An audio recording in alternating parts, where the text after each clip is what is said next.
இந்த ஜனவரி மாதம் 9ஆம் தேதியிலிருந்து 12ஆம் தேதி வரைக்கும் நம்ம பாபுஜி மெமோரியல் ஆசிரமத்தில் நேஷனல் ஆரோக்கியா எக்ஸ்போ, அதே மாதிரி ஆயுஷ் கான்க்ளேவ், இந்த ஒரு நிகழ்ச்சி நடக்க இருக்கு. நீங்கள் எல்லாரும் இதில் கலந்துட்டு பயன்பெறுங்க.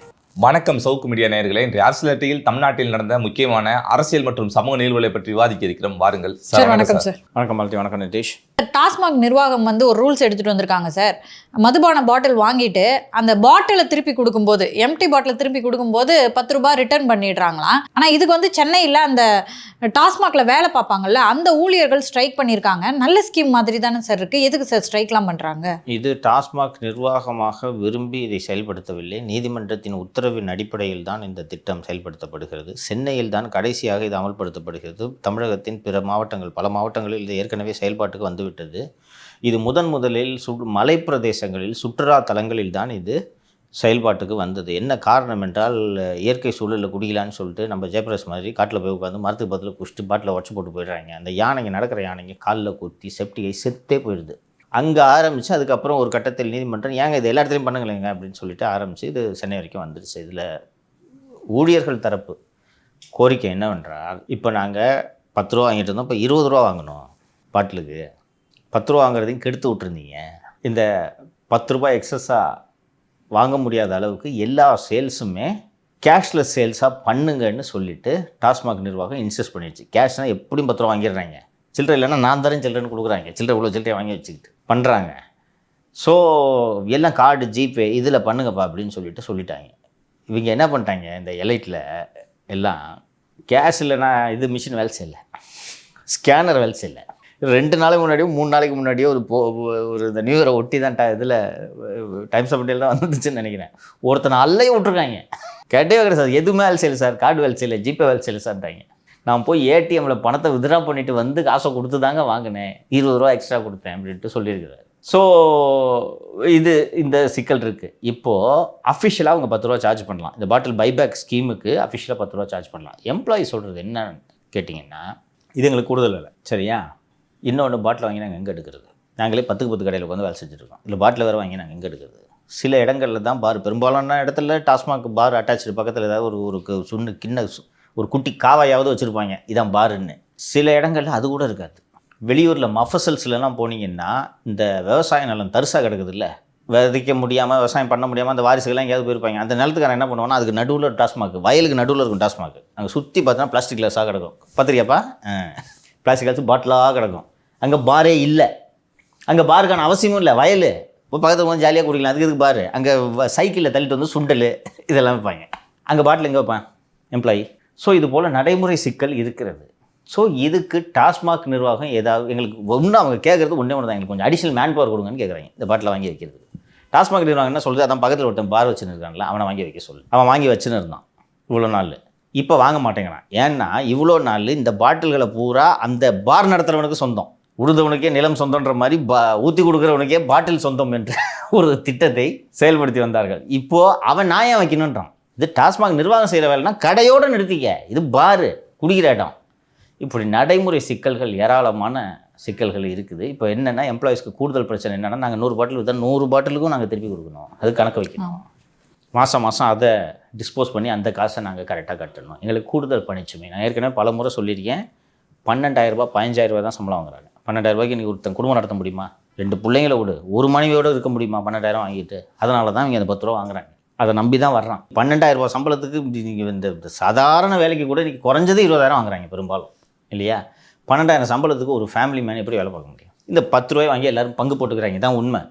இன்றைக்கி கேஷ்லெஸ் சேல்ஸ்னு கொண்டு வந்துட்டாங்க. இப்போ அந்த வருமானம் அவனுக்கு போச்சு. இப்போ எனக்கு கூடுதலாக பண்ணுறேன்னு சொல்லிட்டு முதன்முறையாக நேற்று கிட்டத்தட்ட 250 கடை, நேற்று 230 கடை நேற்று சென்னையில் அடைச்சிருக்காங்க. ஷட்டர் இறக்கிட்டாங்க.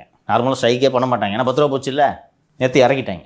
எங்களால் இதை பண்ண முடியலன்றாங்க. டாஸ்மாக் நிர்வாகம் இதில் தலையிட்டு அவர் திரு விசாகன் அவர்கள் உச்சநீதிமன்றத்தில் தடை நீங்கியதும் சிறைக்கு போயிடுவார்.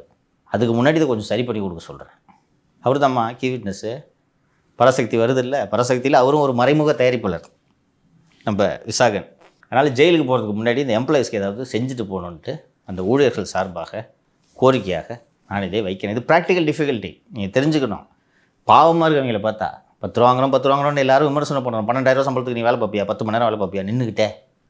அதுவும் இந்த குடியாரங்களோட மல்லு கட்டிட்டு. அதனால் இதை கோரிக்கையாகவே அரசுக்கு வைக்கிறேன். இந்த தமிழ்நாடு ஸ்டேட்டு டெவலப்பான ஸ்டேட்டுன்னு சொல்லுவாங்க. அது இந்த சம்பவத்தில் வந்து வெளிப்பட்டிருக்கு சார். என்ன இப்போ சம்பவம்? 10 ரூபா வந்து வாங்குறாங்களே, நம்மளுக்கு போயிடுவாங்க. போயிட்டு அங்கேயே சரக்கு வாங்கி வாட்டர் கேனில் ஊற்றிட்டு 10 ரூபா கூட. ஆமாம், குட் எக்கானமி, நல்ல விஷயம் தானே. நான் பொறுமையாக போய் குடிச்சிக்கிறேன். இந்த மினரல் வாட்டர் பாட்டில் ஊற்றி விட்டு, இந்த வேணாம் நீயே வச்சுக்க இந்த பாட்டில், எதுக்கு 10 ரூபா எக்ஸ்ட்ரா கேட்குறேன், இந்த பாட்டில் வேணாம் ஊற்று. அதுபோல் பேசாமல் இப்படி வச்சு நம்ம இப்போ பைப்பு கொடுத்துடலாமே ஒரு டாஸ்மாக்குக்கும், பாட்டிலே தேவையில்லை, திறந்துக்க இந்த பிடிச்சிக்க. பால் டேங்கர்லாம் வரும் பார்த்துருக்கீங்களா, அது மாதிரி. அது பிளாஸ்டிக்கை ஊக்குவிக்கிற மாதிரி இருக்குது சார். அதுக்கெல்லாம் ஒன்றும் பண்ண முடியாது. இப்போ என்ன தனி பாட்டிலாம் போயிடுச்சா? தூக்குச்சட்டியில் இந்த கூலா ஊற்றுறாங்க, கருவாட்டு குழம்பு வாங்கிட்டு போகிறதுக்கு காலிக்கு மேலே ஊற்றுவாங்க. ஒரு நிகழ்ச்சி நடத்த சொன்னால் குடிக்கிறதுக்கு டிசைன் ஐடியா கொடுத்துட்டீங்க. அடுத்த நியூஸ் பாப்பா. சார், நேற்று அதிமுகவின் பொதுச் செயலாளர் எடப்பாடி பழனிசாமி அவர்கள் போய் ஆளுநரை சந்திச்சு 4 லட்சம் கோடி ஊழல் நடந்திருக்குன்னு சொல்லிட்டு ஒரு பட்டியலவே ஒரு புக்கு நிறையா போட்டு கொடுத்துட்டு வந்திருக்காரு சார். என்டிஏவோட, ஏடிஎம்கே அண்ட் பிஜேபியோட தமிழ்நாடு தேர்தல் தீம் என்னன்றதை நம்ம ஏற்கனவே சொல்லியிருக்கோம். சட்டம் ஒழுங்கு, பெண்கள் மற்றும் குழந்தைகளுக்கு எதிரான குற்றங்கள், ஊழல், போதைன்றது இந்த சட்டம் ஒழுங்குலேயே சேர்த்து வந்துடும். சரியா? இப்போ வெறுமனே ஊழல்கள்னு சொல்லிட்டு இருந்தால் என்ன இருக்குது? சரியா? எல்லோரும் தான் சொல்லுவாங்க ஊழல்னு. இவர் நம்ம விடியல் முதல்வர் கமிஷன், கரப்ஷன், கலெக்ஷன்ற வார்த்தையை எந்த எல்லா ப்ரெஸ் மீட்டையும் சொல்லுவார். ஞாபகம் இருக்குங்களா உங்களுக்கு 21க்கு முன்னாடி? அப்போ இவர்கள் சொல்ல வேண்டும் அல்லவா? சொல்கிறதுக்கு வெறுமனே வந்து ஊழல் நடந்திருக்குன்னு பல கூட்டங்களில் திரு எடப்பாடி பேசிட்டார். அதை நெக்ஸ்ட் ஸ்டேஜ் கொண்டு போகணும்ல. உங்களுக்குலாம் ஞாபகம் இருக்காது, 91 to 95 செல்வி ஜெயலலிதா முதல் முறையாக முதல்வர் ஆகிறார். ஆளுநர் மாளிகையை வச்சு தான் அரசியலே 5 வருஷம். ஃபஸ்ட்டு சுப்பிரமணிய சாமி போவார், அடுத்து கருணாநிதி போவார், என்ன அந்த ஆள் போயிட்டார், நம்ம போகலாம் அப்படின்ட்டு. அப்புறம் அதிமுகவிலிருந்து செல்வி ஜெயலலிதாவால் நீக்கப்பட்டவர்கள் போவார்கள். சென்னார் ரெட்டி உங்கள் ஜெயலலிதாவுக்கு 2 பேருக்கும் மோதல் உலக பிரசித்தம், நல்லா இருக்கும். அதுக்கப்புறம் அந்த கல்ச்சரே போயிடுச்சு. ஓகேவா? ஆளுநர் நினச்சா தொல்லை கொடுக்க முடியும். ஆனால் because is central governments representative தொல்லை கொடுக்க முடியும். நேற்று திரு எடப்பாடி பழனிசாமி அவர்கள் வைத்திருக்கக்கூடிய கோரிக்கை முக்கியமானது. ஓய்வு பெற்ற உயர்நீதிமன்ற நீதிபதி அல்லது உச்சநீதிமன்ற நீதிபதி தலைமையில் விசாரணை ஆணையம் அமைக்க வேண்டும். இப்போ போய் இந்த ஊழல் புகாரை வந்து திரு எடப்பாடி பழனிசாமி கொடுக்கறதுக்கான காரணம் என்ன? அதான் சார், வழக்கு பதிவு பண்ணலாம். ஒரு ஆளுநர்கிட்ட இந்த மாதிரியான டாக்குமெண்ட்ஸ் எடுத்துகிட்டு போய் கொடுக்கறது எந்த மாதிரியான இம்பாக்ட் ஏற்படுத்தும்? அவருக்கு என்ன அதிகாரம் இருக்கிறது? தேர்தல் நேரம் வருது, அப்போதான் மக்கள் மண்டையில் நல்லா பதியும். புரிச்சுதான். இன்னொன்று புகார் வேறு அனுப்பிச்சிருக்காங்க, எஃப்ஐஆரும் போடல. நீங்கள் வந்து ஆதம்பாக்கத்தில் கூப்பிட்டு உங்களை விசாரிச்சாங்கன்ற காண்டில் கடல் கொள்ளையர்கள்ட்டீங்க. ஸோ இவர்களை பாக்தாத் திருடர்கள் என்று ஒரு சித்திரத்தை உருவாக்க வேண்டும். 21 உங்களுக்கு ஞாபகம் இருக்குன்னு நினைக்கிறேன் மாலதி, ஏடிஎம்கே மேலே சொன்ன சார்ஜ் கரப்ஷனை தவிர வேறு சார்ஜே கிடையாது. இல்லை மேமா ஞாபகம் இருக்கா? ஊழலை தவிர வேறு பெரிய சார்ஜ் சொல்லிக்கிற மாதிரி எதுவும் இருந்துச்சா? இல்லை. 8 அமைச்சர்கள் மேலே ஆளுநர்கிட்ட இவர் கொடுத்தாரா? திரு ஸ்டாலின் கொடுத்த டாக்குமெண்ட்டு பிரசித்தம். ஓகேவா? அவர் என்ஆர் இளங்கோ தான் எல்லாத்தையும் ரெடி பண்ணுவார். அந்த கரப்ஷன் சார்ஜ் நீதிமன்றத்தில் வழக்கு தொடுக்கிறது எல்லாத்தையும் அவர் தான் பார்த்துப்பார். ரைட்டா? அந்த அடிப்படையில் இந்த எலெக்ஷன் நரேட்டிவை உருவாக்குறதுக்காக தான் இங்கே போகிறாங்க. இப்போது மாலதி கேட்டாங்க ஆளுநருக்கு என்ன அதிகாரம்னு. தொல்லை கொடுக்க முடியும். இப்போ ஆளுநர் இந்த ஊழல் புகார்களை மத்திய அரசுக்கு அனுப்பி வைத்தார்னு ஒரு நியூஸ் திடீர்னு வரும்பார். மத்திய அரசு இது தொடர்பாக மாநில அரசிடம் விளக்கம் கேட்கிறது. நான் ஜெயில் போய்ட்டு வந்த பிறகு தான் பேசணும்னு நினைக்கிறேன். ஆமாம், நயினா நாகேந்திரன் சட்டம் ஒழுங்கு சரியில்லைன்னு உள்துறை அமைச்சருக்கு எழுதினார கடிதம். ஆமாம் சார். சட்டம் ஒழுங்கு யார் கண்ட்ரோலில் இருக்குப்பா? முதலமைச்சர் கண்ட்ரோல் இருக்குது. அவருக்கு எதுக்கு எழுதினாரு? அப்படி தான். ஸோ இவங்க அலிபாபா மற்றும் 40 திருடர்கள் நடத்தும் ஆட்சி இது என்பதை நிறுவுவதற்காக இன்னொன்று ஜனங்களே பார்க்குறாங்க. ஸோ அந்த நரேட்டிவை செட் பண்ணல பேஸ் பில்டு பண்ணுறாங்க. நான் நேற்றே நம்ம பேசினோம். ஆனால் இன்பதுரை அவர்களும் தமிழ்ச்செல்வன் அவர்களும் இந்த மாதிரி மணல் திருட்டு என்னாச்சு, நேருவோட இந்த வேலைவாய்ப்பு ஊழல் மோசடி என்னாச்சு, டெண்டர் மோசடி என்னாச்சு, ரிஜிஸ்டர் பண்ணுறியா இல்லையா அப்படின்னு லஞ்ச ஒழிப்புத்துறைக்கு கடிதம் எழுதியிருக்கார்கள் என்று அனுப்பி ரைட்டாக. அப்போ அடுத்த நீதிமன்றத்தை அணுகுவார்கள். ஸோ மக்கள் மன்றத்தில் இந்த கொள்ளக்காரங்களை முதல்ல வீட்டுக்கு அனுப்புங்கன்ற நரேட்டிவுக்காக இதை கொண்டு போகிறாங்க. So it's a phase. Active பாலிடிக்ஸை ஸ்டார்ட் பண்ணிட்டாங்க. As Nitish Reddy election politics வேகமாக தொடங்குது. கூட்டணி என்னவாகுமோ என ஆளும் தரப்பே அமைதியிலிருந்து தவிக்கும் நிலையில் இலை கட்சியின் எடக்கானவர் எந்த கவலையும் இல்லாமல் அநியாய நம்பிக்கையோடு நிர்வாகிகளிடம் பேசுகிறாராம். கூட்டணியை நான் பார்த்துக் கொள்கிறேன், நாம தான் அடுத்த ஆட்சி, தொகுதிக்கு போய் வேலையை பாருங்க என்று தன்னை சந்திக்க வரும் நிர்வாகிகளை விரட்டுகிறாராம். தேர்தலில் போட்டி போட்டு சீட்டு கேட்கும் நிலை மாறி ஆளை விட்டால் போதும் என நிர்வாகிகள் நினைக்க தொடங்கிவிட்டார்கள். எந்த காலத்திலும் கட்சிக்கு இப்படி ஒரு நிலை வந்ததில்லை, இது புரியாமல் அடுத்த ஆட்சி நம்மதான் என எந்த நம்பிக்கையில் சொல்கிறார் என எடக்கானவருக்கு எதிராக கொந்தளிக்கிறார்கள் இதர நிர்வாகிகள். சமீபத்தில் இது குறித்து ஒன்று கூடி பேசிய 9 மாஜிக்கள் எடக்கானவரை நேரில் சந்தித்து நிஜத்தை உடைத்து பேச திட்டமிட்டு வருகிறார்களாம். 6 பேர் கூடி ஒருத்தரை பழி கொடுத்தாங்க, இப்போ 9 பேரா சிறப்பு அப்படின்னு. எடக்கானவர் தான் யாரு? எடப்பாடி பழனிசாமி. ஸோ போய் இந்த புத்தாண்டுக்கு திரு பழனிசாமி அவர்களை சந்தித்து வாழ்த்து பெற்று வந்தவர்கள், அவரோடு பேசி கொண்டிருக்கக்கூடிய முன்னாள் அமைச்சர்கள், இவர்களிடமும் நான் பேசும்போதும் அவர்கள் சொல்வது, அண்ணன் தெம்பா இருக்கார் சார், என்ன கணக்குன்னே தெரில சார், எனக்கு வேற வந்து ஒரு 5 தொகுதி பொறுப்பு கொடுத்துருக்குறாங்க, நீ போ தம்பி நான் பார்த்துக்கிறேன், யாருக்கிட்டாலும் இதுதான் சொல்கிறான். இதான் ஒரு 6 மாதமாக நான் சொல்லிட்டு இருக்கேன், திமுக தோகுது, ஏடிஎம்கே ஜெயிக்குது சொல்லிட்டு இருக்கேன்னா, என்ன நடக்க போகிறதுன்றது சோசியம் பார்க்கவில்லை. ஒரு யதார்த்தத்தில் அந்த ஸ்னூக்கர் விளையாட்டு பார்த்துருக்கிறியா, இந்த பந்தை அடித்தா இந்த பந்து போய் இன்னொரு பந்தில் மோதி, அது இன்னொரு பந்தில் மோதி போய் ஒரு பந்து குழியில் விழும். அந்த விளையாட்டில் நிபுணர்கள் எந்த பந்தை அடித்தானா இது போய் குழியில் விழுன்றதை கற்று வைத்திருப்பார்கள். அதுபோல் இந்த அரசியல் எதை நோக்கி போகிறதுன்றத கணித்து இது இப்படித்தான் போக போகிறது என்பதை உணர்ந்து திரு எடப்பாடி பழனிசாமி தெம்பாக இருக்கிறார் என்று நான் புரிந்து கொள்கிறேன். நான் வந்து தெம்பாக இருக்கிறது இல்லை 100% இவங்க தோக்குறாங்க அப்படின்னு நான் சொல்கிறதுக்கான காரணம், திமுகவில் உள்ளே இருக்கக்கூடிய சிக்கல்களும் எனக்கு தெரியும், டாமி என்ன செய்ய போகிறது என்பதும் எனக்கு தெரியும், கூட்டணி இன்னைக்கு இப்படி உடஞ்சி கிடக்கிற மாதிரி தோன்றக்கூடிய கூட்டணி எப்படி ஆக போகிறது என்பதும் எனக்கு தெரியும். பேசிக்கிட்டே இருக்கிற கேப்பில் அன்புமணியோட உடன்படிக்கை ஏற்பட்டதா? ஓகேவா, போன வாரம் வரைக்கும் என்ன பேசிகிட்டு இருந்தோம், அன்புமணி தாவேக்கா கிட்ட போகிறாரு, நியூஸ் வந்துச்சா? போனாரேன். இந்த போராட்டம் நடத்துறதுக்கெல்லாம் வாங்கன்னு சொல்லிட்டு அழைப்புதெல்லாம் கொடுத்தாங்களா? நான் அன்றைக்கி சொன்னேன்னா, நான் என்ன ரீசன் சொன்னேன், உண்மையான ரீசன் என்ன சொன்னேன், பனையூரில் பக்கத்தில் இருக்குது, பக்கத்து தெரியல ஆஃபீஸ், அப்போ சும்மா தான் இருக்காங்க, பக்கத்து வீட்டுக்காரன் ஃபங்க்ஷன் கூப்பிடலாம், நல்லா இருக்கு, அது சீரியஸாக எடுத்துக்காதீங்கன்னு சொன்னேன்னா, இவங்க வேறு அண்ணன் பாலு வந்ததெல்லாம் குரூப் ஃபோட்டோ எடுத்துக்கிட்டு இருந்தாங்க, ஞாபகம் இருக்கா? தாவேகளே வந்துட்டார்ல பார்த்தீங்களா, இப்போ முடிஞ்சா இப்போ கூப்பிடுங்களேன் பாலுவை போராட்டத்துக்கு. இது அரசியல். தாவேக்கவினர் இதை புரிந்து கொள்ள வேண்டும், புரியுதுங்களா? அதை திரு பாலு அவர்கள் போய் இந்த போராட்டத்துக்கு அழைப்புதல் கொடுத்ததை பெருசாகவே எடுத்துருக்கக்கூடாது. தாவேக்க புரியுதா? ஓகே வந்தாங்க, கூப்பிட்டாங்க, அதோடு போயிருக்கணும். ஆனால் அவர்கள் அதை கொண்டாடினார்கள், நினைவு இருக்கிறதா? அவங்களுக்கு என்னென்னா, பார்த்தீங்களா எங்களுக்கு கூட்டணி யாருமே வரலன்னு நினச்சிங்க, பார்த்தீங்களா பாமகன்னு ஒரு பெரிய கிங்கு கூட்டம் வந்து எங்களை கூப்பிடுது பார்த்தீங்களேன்னு சொன்னாங்க, போயிட்டாங்களா? சரி, இப்போது ஐயா என்ன செய்ய போகிறார்? அன்புமணிக்கு எத்தனை சீட்டுன்னு முடிவு வச்சப்பா? முடிவாகலை, ஆகலை. ஒப்பந்தம் கூட்டணி என்பது அறிவிப்பு வெளியாகிவிட்டது. திரு பழனிசாமி மற்றும் திரு அன்புமணி ஆகியோர் பத்திரிகையாளர்களை ஒன்றாக சந்தித்தனர். நம்பர் சொல்லியிருக்காங்களா? No numbers. இது பின்னர் முடிவு செய்யப்படும். ஏன் பின்னர் முடிவு செய்யப்படும்? அடுத்து பின்னர் யாரெல்லாம் வருவாங்கன்றத பொறுத்து இருக்கு. அது மட்டுமல்ல, ஐயாவின் வரவுக்காக காத்திருக்கிறார்கள். ஓகேவா? இப்போ ஜிகே மணி ஐயாவை அப்படியே பிடிச்சி இழுத்துக்கிட்டு அறிவாலயம் பக்கம் போகலான்ட்டு முயற்சி செய்து கொண்டு இருக்கிறார். ஸோ அவங்க பையனை வச்சு தானே சார் வந்து இந்த ப்ரொடியூசர் கவுன்சிலில் ஜெயிக்க வைக்கணும்லாம் திமுக காரங்க ட்ரை பண்ணுறாங்க. தமிழ் குமரனா எங்கே வேலை பார்க்குறாரு? அவர் லைக்கா இயங்குவதே யாருடைய பணத்தில்? சரியா? திவாலை சேர்ந்த நிறுவனம் லண்டனில், சரியா? அங்கே இவர் வேலை பார்க்குறாரு. அந்த நிறுவனத்துக்கும் விடியல் குரூப்புக்கும் என்னென்ன தொடர்புகள் என்பது ஊருக்கே தெரியும்.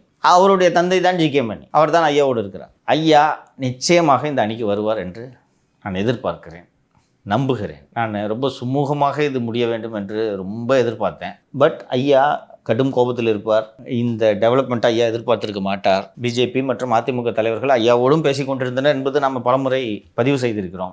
எப்படியாவது ஐயாவை தங்கள் பக்கம் இழுத்துக்கொள்ளலாம் என்று திமுக திட்டமிட்டு கொண்டிருக்கிறார்கள். நல்ல முடிவை ஐயா எடுப்பார் என்பதனால்தான் அதை எதிர்பார்த்து அன்புமணிக்கு எத்தனை இடங்கள் என்பது இன்னும் முடிவு செய்யப்படவில்லை. ஓகேவா?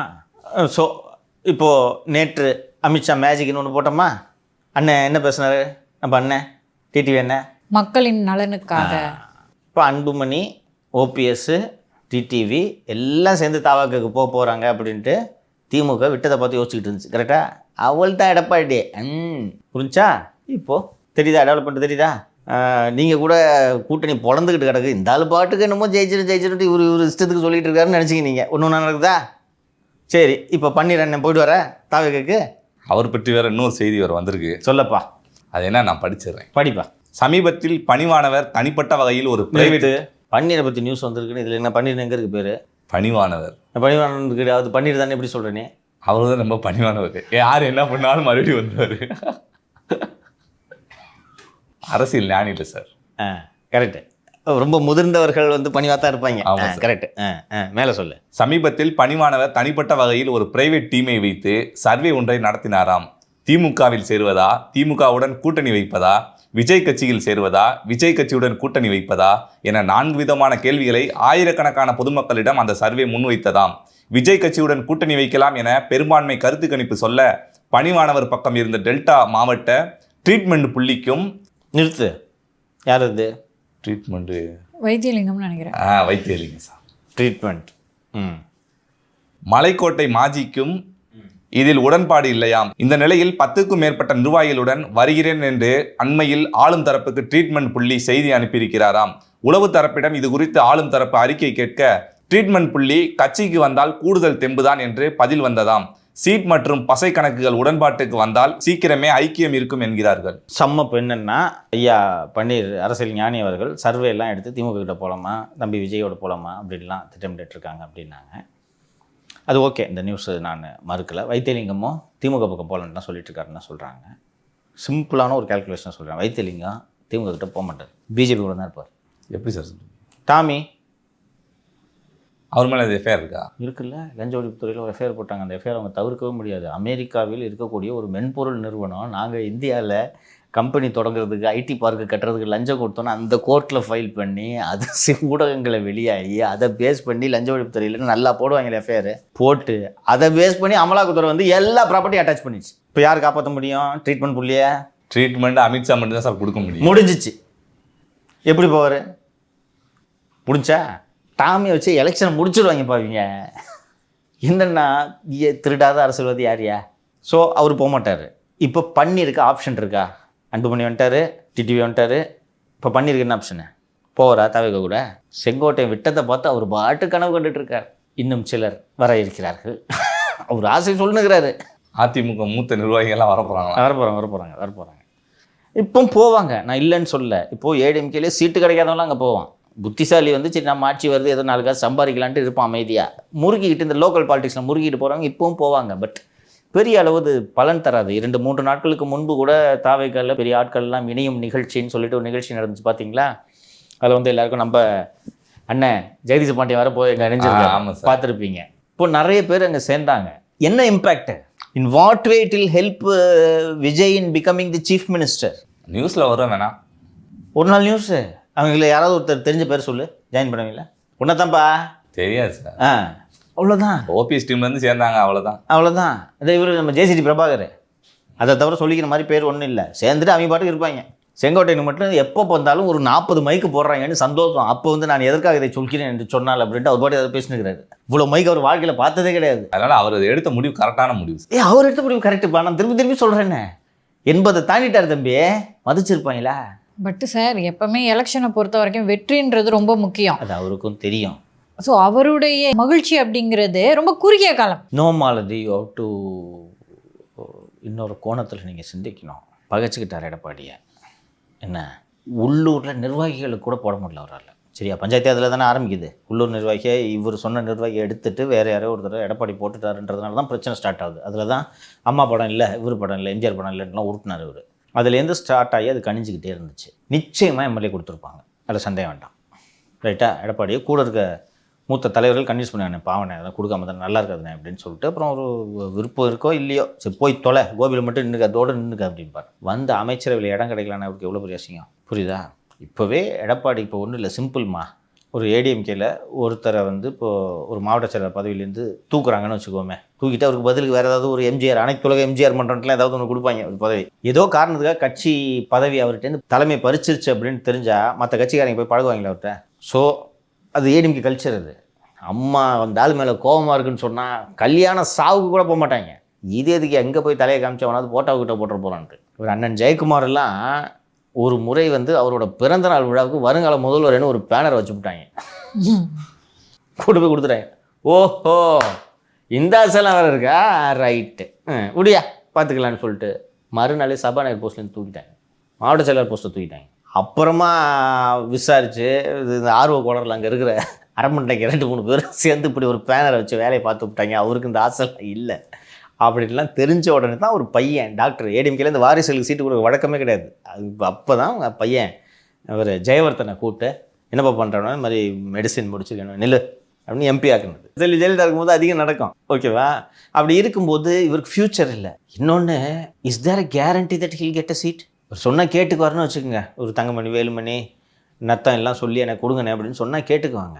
அவங்களே கொடுக்காதன்ட்டாங்கன்னா இல்லைண்ணே கேட்க மாட்டேங்கிறாரு, ப்ரெஸ் மீட்லாம் வைக்கணுன்றாரு, எல்லோரும் ஒன்றா சேரணுன்றாரு. இன்னொன்று 1000 தான் இருந்தாலும் போய் தேவர் ஜெயந்திக்கு போய் அவங்க கூட போய் அண்ணன் தண்ணி புழங்கியிருக்காருண்ணே, சீட்டு கொடுக்காதேன்னு லாஸ்ட் மினிட்ல விட்டுட்டா அந்த நேரத்தில் போய் தாவைக்கல சேர முடியுமா? கரெக்டு தான், ஜெயிக்கணும்ல தாவேக்கால இருந்துட்டு. அது பின்னாடி இன்னைக்கு யோன்னு இருக்காருல்ல டெய்லியா, எப்படி கலகலன்னு இருக்கு பாருங்க, வீடு எப்படி இருக்கு. புட்டி பசங்களாம் வந்துடுறாங்க, அண்ணே செல்ஃபிண்ணே என்ன வராங்களா. 30,000 வியூஸ் போகுது. 30,000 வியூஸ் போகுது. 82 வயசுல இவ்வளோ இம்பார்ட்டன்ஸ் கிடைச்சிருக்குமா அவருக்கு? இது போதாதா? என்னம்மா பெரிய எம்எல்ஏ அதையும் மீறி தம்பியை கன்வின்ஸ் பண்ணி வந்து என்டிஏ கூட்டணியில் சேர்த்துட்டு எனக்கு அதே கோப்பியை வாங்கி கொடுத்துருங்க அப்படின்னு சொல்லிக்க வேண்டியதான். இதுக்கு வாய்ப்பு இருக்கப்போ. ஸோ அதெல்லாம் அவரை பொறுத்த வரைக்கும் it was good dish. So இப்போ ஓபிஎஸ் வந்து போக மாட்டார் தாவேக்காக்கு, ஆனால் அந்த செய்தி வந்து தாவேக்காக்கு போறாருன்னு சொல்லுது. அதெல்லாம் இல்லைம்மா, வாய்ப்பே கிடையாது. நீங்கள் இந்த டெவலப்மெண்ட்டுக்கு முன்னாடி வந்த நியூஸில் இந்த இஷ்யூ இன்னைக்கு வந்திருக்க இஷ்யூ மண்டே க்ளோஸ் பண்ணியிருப்பாங்க. மண்டே இருந்த நிலைமை புதன் அன்று என்டிஏ கூட்டணி வலுப்பட்டு கொண்டே இருக்கிறது. அடுத்து தேமுதிக நியூஸ் வேற இருக்கு சார். ஒன்று விகடனில் வந்திருக்கு. கோயம்பேடு கட்சியில் ஏதோ உஷ்ணமாமே. இது தேமுதிக எப்படி சொல்ற? கோயம்பேட்டில் ஆஃபீஸ் இருக்கு. ஓகே. நெக்ஸ்ட்டு, கோயம்பேடு கட்சி சொந்தக்காரருக்கு ஒரு கல்லூரி இருந்தது அல்லவா, அதை சமீபத்தில் கைமாற்றினார்கள். நிறுத்து. என்ன கல்லூரிமா? ஆண்டாள் அழகர். யார் கைமாறிச்சு? கிட்னி கல்லூரிக்கு கைமாறியது. மேலப்படி. ஜோதி மாவட்ட மாண்புமிகு தான் உடனிருந்து. நிறுத்து. யார் ஜோதி மாவட்ட மாண்புமிகு? செந்தில் பாலாஜி அவர். தப்பு பண்ற. ஜோதி எங்கே ஏற்றப்படுகிறது? ஏவாவேலு. எப்படி ஏவாவேலு? திருவண்ணாமலை. இப்படி பிடிக்கணும். ஜோதி மாவட்ட மாண்புமிகு தான் உடனிருந்து டீல் பேசி முடித்து கொடுத்தார். பேசிய தொகையில் பாதிதான் இப்போது வரை கொடுக்கப்பட்டிருக்கிறதாம். மீதியை கேட்டதற்கு ஜோதி மாவட்ட மாண்புமிகுவை கை காட்டி விட்டார்களாம். கல்லூரியை வாங்கியவர்கள் அவரோ இலை கட்சியுடன் கூட்டணிக்கு போகாதீர்கள், நம்ம பக்கம் வாங்க, எல்லாம் சுமூகமாக முடியும் என்று புதிய டீல் பேசினாராம். சமீபத்தில் கோயம்பேடு கட்சியில் நடந்த ஒரு நிகழ்வுக்கு ஜோதியார் வந்தபோது கூட பேச்சுவார்த்தை நடந்திருக்கிறது. கூட்டணிக்கும் இதுக்கும் என்னங்க சம்பந்தம், பேசியபடி அமௌண்ட்டை ரிலீஸ் பண்ண சொல்லுங்க என்று கோயம்பேடு பார்ட்டிகள் உஷ்ணமாகவும், இதிலெல்லாம் நான் சம்மந்தப்பட்டிருக்க கூடாது, ஏதோ நம்ம ஆளுங்கன்னு தலையிட்டேன். நிறுத்து. அது என்ன ஏதோ நம்ம ஆளுங்க? சாதி ஒரே சமூகம் போல. தெலுங்கு. நீங்களே பேசி வாங்கிக்கோங்க என்று கைவிரித்து விட்டாராம் ஜோதி மாண்புமிகு. விவகாரத்தை மெல்லவும் முடியாமல் துப்பவும் முடியாமல் தவித்து கொண்டிருக்கிறது கோயம்பேடு கட்சி தலைமை. நிறுத்து. இப்போ சொல்லுங்க, தேமுதிக தாவேக்கா பக்கம் போகுமா? 4-5 மாதத்துக்கு முன்னாடியே சொன்னீங்க சார் மீதி காசு வராதுன்னு. சொன்னா இப்போ அவர்கிட்ட கேட்டேன்னா இங்கே பாரு, வேணா கிட்னியை வேணா எடுத்துகிட்டு போகணும், ஒரு கதிரவன் வேணா இருந்து கெடிலாக் கார் இருக்குது, இங்கே அப் அண்ட் ஒரு ரோல்ஸ் ராய்ஸ் இருக்குது, விற்று வேணா துட்டு எடுத்துகிட்டு போங்க. பெரிய அமௌண்ட்டு, கிட்டத்தட்ட 200 ரூபா. எப்படி வாங்குவப்போ? சார் இப்போ எல்லாமே சுமூகமாக தானே சார் இருக்குது, காசு கொடுக்க வேண்டியது தானே. ஏம்மா, அமலாக்கத்துறை என்னை நோக்கி வந்துகிட்டு இருக்கு, கிட்னி திருட்டில் நான் விசாரணையில் இருக்கிறேன், இப்போ எப்படிமா காசு எடுத்து கொடுக்க முடியும்? நீ என்னம்மா பேசிட்டு இருக்க? காசு வேணா கூட்டணிவா? அதுக்கும் இதுக்கும் என்னங்க சம்பந்தம்? அதில் சம்மந்தப்படுத்திக்கிட்டேன், அவ்வளோதான். நான் காலேஜை தரேன், நீங்கள் காசை தரீங்க. இந்த காலேஜ் திருப்பி எடுத்துக்க, ஏற்கனவே கொடுத்த காசை கொடு. காலேஜ் வேணாம்மா, ஆண்டாளருக்கு தானே கொடுத்தீங்க காலேஜ், இந்த திருப்பி வச்சுக்க. அது அந்த கேப்டன் டிவி ஆஃபீஸு வீடு தானே, இந்த திருப்பி வச்சுக்க. ஓ, ஏற்கனவே கொடுத்த காசு கொடு, இல்லை கூட்டணிக்கா. தேமுதிக திமுக கூட்டணி தான் போதா? எப்படிப்பா போகும்? காசும் தரல, இப்படி நடுவில் மாட்டிக்கிட்டேன், ரிட்டர்ன் காசு தரணும். போனால் மட்டும் காசு கொடுத்துருவாங்களா? எலெக்ஷன் முடிட்டு தரேன்னு தானே சொல்லுவாங்க. காசை வாங்கிட்டு ஓடிட்டா, நீங்கள் ஏற்கனவே இப்படி ராஜ்யசபா வாங்கிட்டு ஓட்டலாம் தானே பிளான் போட்டீங்க. கரெக்டாக கண்டுபிடிச்சு விட்டாப்புல. சரி, இப்போ பிஜேபி கூட்டணிக்கு போனால் மட்டும் காசு வந்துருமா? அமலாக்கத்துறை தூக்கி உள்ள வைக்கிறது மிரட்டின காசு வாங்கலாம்ல, கிட்னி மேட்டர்ல. இதான் அரசியல். அதையே டீலாக பேசலாம்ல, எங்களுக்கு இந்த மாதிரி காலேஜுக்கு காசு தரல சார், வாங்கி கொடுங்க அப்படின்னு. பன்னீர் என்ன டீல் பேசுவார்? அபினேஷ் 10,000 கோடி போன எடுக்க மாட்டானே, தூக்கி உள்ள வச்சு 2 மிதிமிச்சு விடுனே. எல்லாரும் ஒரு வகையில் சிக்கிக்கிறாங்க. எஸ் இந்த வலையை பூரா விரிச்சு வச்சுட்டு எல்லாம் வந்து சிக்குவாங்கன்னு இந்த பிஜேபி வேடிக்கை பார்த்துருக்கு. மாலத்து கூட வருத்தப்பட்டாங்க, என்ன சார் சொல்கிறீங்க, மொக்கையாக இருக்குது பிஜேபி அப்படின்னு. அது இந்த வேடன் பறவைகளை பிடிக்கிறதுக்கு மாதிரி அது விரிச்சு வச்சுட்டு தீனியை போட்டு விட்டு இப்படி உட்காந்து வேடிக்கை பார்த்துருக்கோம். பொறுமையாக இருக்கணும், அப்போ தான் உரிமையின் மாட்டோம். இப்போ மாட்டிக்கிட்டாங்களா? சரி, இப்போ என்னென்னு நீங்கள் எல்லாருமே யோசிச்சிருப்பாங்க. குறிப்பாக இந்த ஆண்டாள் அழகர் கல்லூரிக்கு தனலட்சுமி ஸ்ரீனிவாசன் காலேஜ்காரங்க வந்து காசு தரமாட்டாங்கன்னு நீங்கள் சொன்னதை என்னால் நம்பவே முடியல. அப்போது கிட்டத்தட்ட 4-5 மாதம் ஆயிடுச்சுன்னு நினைக்கிறேன். வந்துச்சா? கிட்னி முறைகேடு வரும்போது இதை பற்றி நம்ம பேசணும். வந்துச்சா? போச்சா? இப்படி தான் இது பிஜேபி இப்படி வலையை இப்படி விரிச்சு வச்சுட்டு இப்படி இப்படி உட்காந்துருக்கும். எங்கே போகிறீங்க? இங்கே தானே மாட்ட தானே போகிறீங்க. இப்போது எல்லாருக்கும் பதட்டமாக இருந்திருக்கும். நான் கான்ஃபிடென்ட்டாக சொல்லிட்டு இருந்தேன், என்டிஏ ஸ்ட்ரெங்தன் ஆகும், சேம் இது தான், டிடி வந்துடுவாங்க, ஓபிஎஸ் வந்துடுவாங்க, small mummy will campaign for the alliance, PMK வந்துடும் அப்படின்னு சொன்னேன். அப்போ ஆனால் அந்நியார் என்ன சொல்லிட்டு இருந்தாங்க, பிரேமலதா அவர்கள், நாங்கள் ஜனவரியில் மாநாடு போட்டு முடிவு பண்ணோம், இப்போ சொல்ல முடியாதியா அப்படின்னு சொல்லிட்டு இருந்தாங்களா? நாங்கள் ஒரு ராஜ்யசபா சீட்டுக்கு வர்றவங்களா சார் சொன்ன மாதிரி ஜனவரி 11 சொல்கிறேன்னு சொல்லியிருக்காங்க, அவங்க பிறந்த நாள் அன்னைக்கு. ஆமாம்மா, மாநாடு வச்சுருக்காங்கம்மா கள்ளக்குறிச்சி பக்கத்தில். சொல்லிடுவாங்களா? அது கன்ஃபார்ம் ஆயிடுச்சா? இல்லை ஒரு முடிவுக்கு வந்துட்டாங்களா? முடிவெல்லாம் நீங்கள் எடுக்கக்கூடாது, பிஜேபி தான் எடுக்கும். சரி சார், ஒன்றும் இல்லை சார், அந்த மாநாட்டுக்கு யார் ஃபண்டு பண்ணுறான்னு மட்டும் கேளுங்க, 6 கூட்டணிக்கு போக தெரிஞ்சு. அவ்வளோதான், புரியுதா? சி தில் ஆல் கம் அரவுண்ட். இன்னொன்று, இப்போ தானே அந்நியார் பேச முடியும். கூட்டணி சைன் பண்ண பிறகு எதாவது பேச முடியுமா? இப்போ அன்புமணியின் மேல் பிஜேபி விமர்சனம் பண்ண முடியுமா? எடப்பாடி விமர்சனம் பண்ண முடியுமா? அதிமுக ஆட்சி காலத்தில் எடப்பாடி எப்படிலாம் பேசியிருக்காரு ஞாபகம் இருக்கா? இப்போ பேச முடியுமா? இன்னொன்று, அன்புமணி அவங்க அப்பா பற்றி பேசுகிறாரா ஏதாவது? ஏன் பேசுறதில்ல? சில பேர் கூட இருக்காங்க, சதி செயல் செய்கிறாங்க, அது ஏதாவது சொல்லிட்டு இருந்தாரு, நிறைய எப்படி உருட்டுவார் ஞாபகம் இருக்கா? ஏதாவது பேசுகிறாரா? திமுக மட்டும் தான் திட்டுறாரு. ஏதாவது அப்பா பற்றி ஏதாவது பேசுகிறாருப்பா? அப்பா கூட இருக்காங்க, விஷம் வைக்கிறாங்க, என்னென்னமோ சொல்லிட்டு இருந்தாரு, சொல்கிறாரா? இல்லை சார். ஏன் பேசலை? கூட்டணி சேர்த்துக்கிறான், அப்பாவை பற்றி ஒரு வார்த்தை பேசுறது. இது நிபந்தனை. பிரதமர் மோடி அவர்கள் ஐயாவின் மீது அவ்வளவு மரியாதை வைத்திருக்கிறார். இது எனக்கே இந்த செய்தி வியப்பான செய்தி. இப்படியான ஒரு கோரிக்கையை அவங்க ஏன் வைக்கணும்? அப்பாவை பற்றி நீங்கள் பேசாதீங்க அப்படின்னு சொல்லிட்டு நாங்கள் அப்பா பேசி சமாதானம் பண்ணி கூப்பிட்டு வருவோம். நீ பாட்டுக்கு நோண்டி விட்டுக்கிட்டே இருந்தேன்னா கூட கொஞ்சம் பேர் கெடுக்குறாங்க, ஒரு சிலர் ஐயாவை கெடுக்குறாங்க. ஐயாவுக்கு புத்தி பதிலிச்சிருச்சு. இது சொன்ன அப்புறம் ஐயாட்ட எந்த மூஞ்சி வச்சுக்கிட்டு போய் பேசுவாங்க? ஸோ பிரதமர் அவர்கள் ஐயா மீது தேவைப்பட்டால் பிரதமரே ஐயாவிடம் பேசுவார், ரைட்டா? அதனால இது என்னென்னா, இதெல்லாம் நான் முன்னாடியே எனக்கு தெரியும் இது நடக்கும்ன்ட்டு. எடப்பாடி ஏன் தெம்பா இருக்காருன்னு பேசி கேட்டிங்களா? எனக்கு தெரியும் இது நடக்கும்னு. எங்கே போக போகிறீங்க? நீங்களாம் அந்த செய்தியை பார்த்து நினச்சிருப்பீங்க, ஐயோ பிரேமலை தாங்கிட்டு போயிடுவாங்க போல இருக்குது. இது மாதிரி நிறைய செய்தி வந்துச்சு, ஞாபகம் இருக்கா? திமுக பேசிகிட்டு இருக்காங்கன்ட்டு பிஜேபிக்கும் தெரியும், திமுக பக்கம் பேசிகிட்டு இருக்கான்றது ஏடிஎம்கேக்கும் தெரியும், பிஜேபி பக்கம் பேசிட்டு இருக்காங்க. பேசு விஜய் என் தம்பின்னு சொன்னோன்னே அவ்வளோதான், தேமுதிக அங்கே போச்சு. ஒன்றும் நடக்காது. C ultimately every parties aim is to win. எங்கே வின்னிங் பாசிபிலிட்டி? விஜய் கூட போகலாம், 50 சீட் வச்சுக்கன்னு கொடுப்பாரு, ஜெயிக்க முடியுமா? செலவுக்கு இப்போ இந்த கிட்னி கரண்ட் வந்து யார் மிரட்டி காசு வாங்கி தருது? விஜயால முடியுமா? சினிமாவில் தான் முடியும். டைன்னு ஒரு இது இரும்பு எடுத்து நக்கிட்டு அடிப்பார் இல்லைன்னு. நிஜத்தில் பண்ண முடியுமா? நிஜத்தில் ஈஷா சிங்கை எதிர்த்து பேச முடியல உங்களால், இல்லையா? ஐ ஆம் கம்மிங் அப்படிலாம் சொல்ல முடியாது நிஜத்தில். அவருக்காகவே அவரால் பேசிக்க முடியல கரூர் விஷயத்துலாம். சார், டைம்ஸ் ஆஃப் இந்தியாவில் இன்னைக்கு கிரீஷ் சோடங்கரோடைய பேட்டி வந்திருக்கு. அதில் என்ன சார் சொல்லியிருக்காரு? இந்த தேர்தல் சமயத்தில் அதோடைய முக்கியத்துவம் என்ன? ரொம்ப முக்கியத்துவம் வாய்ந்த ஒரு நேர்காணலாக நான் அதை பார்க்கிறேன். எனக்கு கிரீஷ் சோடங்கர் அவர்களை பற்றி எனக்கு பெரிதாக அறிமுகம் கிடையாது, அவரை பற்றி முன்னாடி கேள்விப்பட்டதும் கிடையாது. தமிழ்நாட்டுக்கு இந்த மாதிரி பொறுப்பாளராக போட்டப்போ யார் இருந்தாலும் வழக்கமாக நார்த் இந்தியன் தான் பொறுப்பாளராக போடுவாங்க. சரி, யாரோ ஒரு அளவுன்னு போட்டிருக்காங்க அப்படின்ட்டு நான் நினச்சேன்.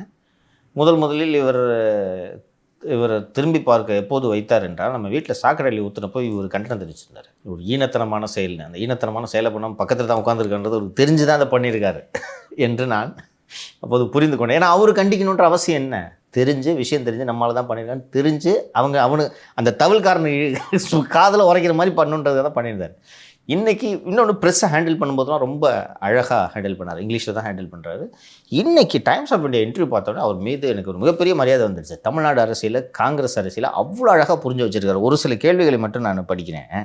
ஏஐசிசி மெம்பர் பிரவீன் சக்கரவர்த்தி போய் ஒரு விஜயை பார்த்துருக்காரு அப்படின்ட்டு சொல்கிறதுக்கு அவர் இது பிரவீன் சக்கரவர்த்தி விஜயை பார்த்தது ராகுல் காந்தி மல்லிகார்ஜுன கார்கேயோட சம்மதத்தோடு பார்த்தாரா அப்படின்னு கேட்ட உடனே, ஏங்க ஒரு சின்ன விஷயம் தொடர்பாக ராகுல் காந்தி கார்கே லெவலுக்குலாம் ஏங்க எடுக்கிறீங்க?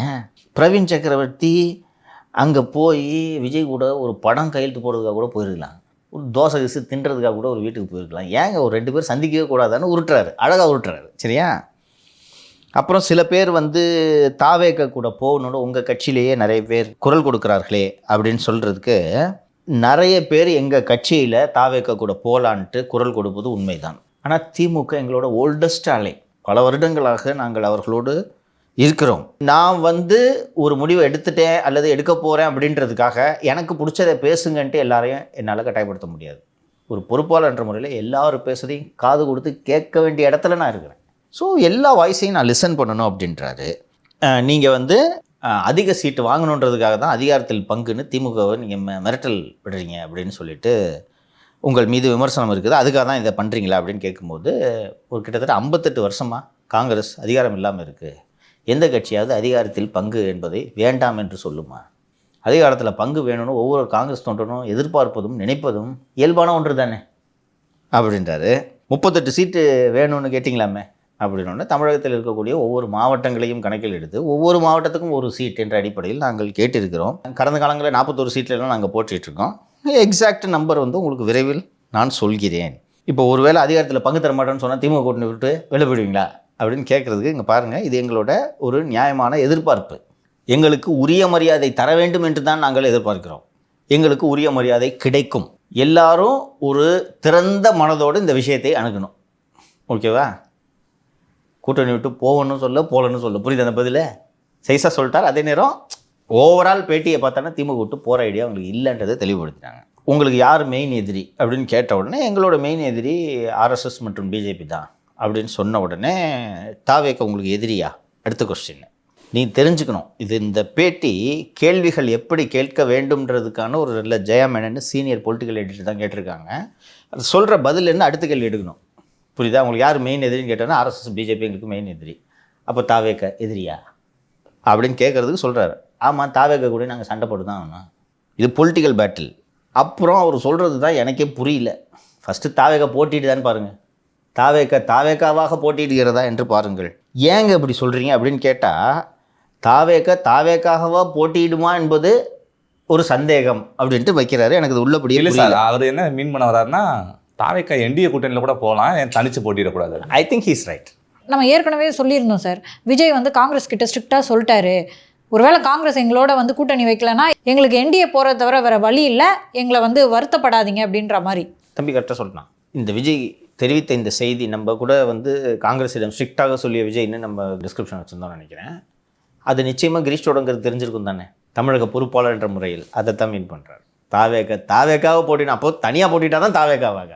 இங்கே என்டிகிட்ட போய் இணைஞ்சிட்டிங்கனால அது என்டிஏ அணி இல்லையா? You're right. இப்போ இந்த கரூர் இது பற்றி பேசிகிட்டு இருப்பீங்களான்னு கேட்டால் அந்த சம்பவத்தை நாங்கள் அரசியலாக மாட்டோம். அப்புறம் அந்த காங்கிரஸில் ஏகப்பட்ட உட்கட்சி மோதல்லாம், பூசல் மோதல் இதெல்லாம் இருக்குது அப்படின்னு கேட்கும்போது இந்த பாருங்கள், ஒரு ஜனநாயகத்தில் இதெல்லாம் இருக்கும். 4 கருத்து வேறுபாடு இருக்கும். ஜோதிமணி இந்த மாதிரி வந்து கருத்து தெரிவிச்சிருக்காங்களே அப்படின்னு சொல்லிட்டு கேட்குறதுக்கு பாருங்கள், அவங்க ஒரு சீனியர் மெம்பரு. அங்கே சில சிக்கல் இருந்துச்சு. உள்ளூர் நிர்வாகி ஒருவர் ஜோதிமணியை மரியாதை குறைவாக பேசினார். அவர்கிட்ட நாங்கள் ஷோகாஸ் நோட்டீஸ் இஷ்யூ பண்ணிட்டோம். அந்த இஷ்யூலாம் ஸ்டார்டட் அவுட். ரொம்ப பக்குவமாக அழகாக கொடுத்துருக்காரு. ஸோ இதோட சம் அண்ட் சப்ஸ்டன்ஸ் மொத்தமாக பார்க்கும்போது நீ போய் அண்டியில் சேர்ந்துக்கிறதுனா சேர்ந்துக்க, இதான் தெரியல. இது அது மட்டும் இல்லை, உங்களுக்கு எதிரி யார் அப்படின்னு கேட்கும்போது ஆர்எஸ்எஸ் என்டிஏன்னு சொல்கிறாரு. தாவேக்காவா போட்டி போடுமான்னு தெரியல, அவங்களோட நாங்கள் சண்டை போட்டு தான் ஆகணும் அப்படின்னு சொல்லும்போது என்டிஏக்கு போனார்னா நாங்கள் சண்டை தான் போட்டாகணும் அப்படின்ற மீனிங்கும் அதில் வருது. அதில் இன்னொன்று வேறு சொல்லியிருந்தாரு. இது எனக்கு சட்டுன்னு புரியப்படல. நான் உண்மையிலே சொல்கிறேன், எனக்கு இது என்ன சொல்கிறாரு, ஒரு தாவேக்காவாக இருக்குமான்ட்டு தம்பி கரெக்டாக சொல்லிட்டான். அது புரிஞ்சு போச்சு. இப்போ நம்ம வரலன்னா ஹில் கோ டு என்டின்றது இவருக்கு தெரிஞ்சு போச்சு. அதான் மீனிங். எனக்கு சைக்காலப்பா, உண்மையிலே சைக்காவில். நான் இது என்ன தாவேக்காவை போட்டிருமா, என்ன கட்சியை கலைச்சிருவாங்களா, என்ன மீன் பண்ணுறான்ற ஆங்கிள் தான் நான் திங்க். நானும் காலையில் ரீட் பண்ணிட்டு அவர் 2 முன்னாடி யோசிச்சு பார்த்தேன். ரைட். இன்னொன்று, காங்கிரஸ் தாவேக்காவுக்கு வராத பட்சத்தில் தாவேக்கா தனித்து நிற்கிறது ராஜதந்திரமே கிடையாது. அது பின்னால் விரிவாக விவாதிப்போம்.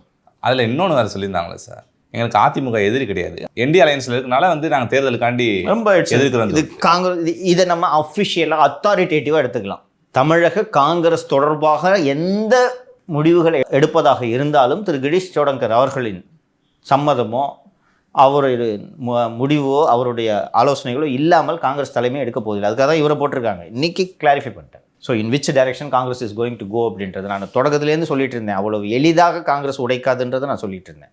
யூ லுக், இந்தியா பிளாக்ன்ற அவ்வளோ பெரிய நேஷனல் அலையன்ஸை ஒரு ஸ்டேட் எலெக்ஷனுக்காக தூக்கி யாரும் உடைக்க மாட்டாங்க. இப்போ இவ்வளோ தான்ப்பா அடிப்படை. இதை வச்சு தான் நீங்கள் மற்ற விஷயங்களை பேசலாம். அடுத்த இன்னொரு செய்தி வேறு காங்கிரஸ் பற்றி வந்துச்சு சார். ஹைகமாண்டு வந்துட்டு ஆட்சி அதிகாரத்தில் பங்கு கேட்கறதுக்கு சப்போர்ட் பண்ணுறாங்க அப்படின்னு சொல்லிட்டு அதை அவர் கிரீஷ் சோடங்கர் கிளாரிஃபை பண்ணிட்டார்ல.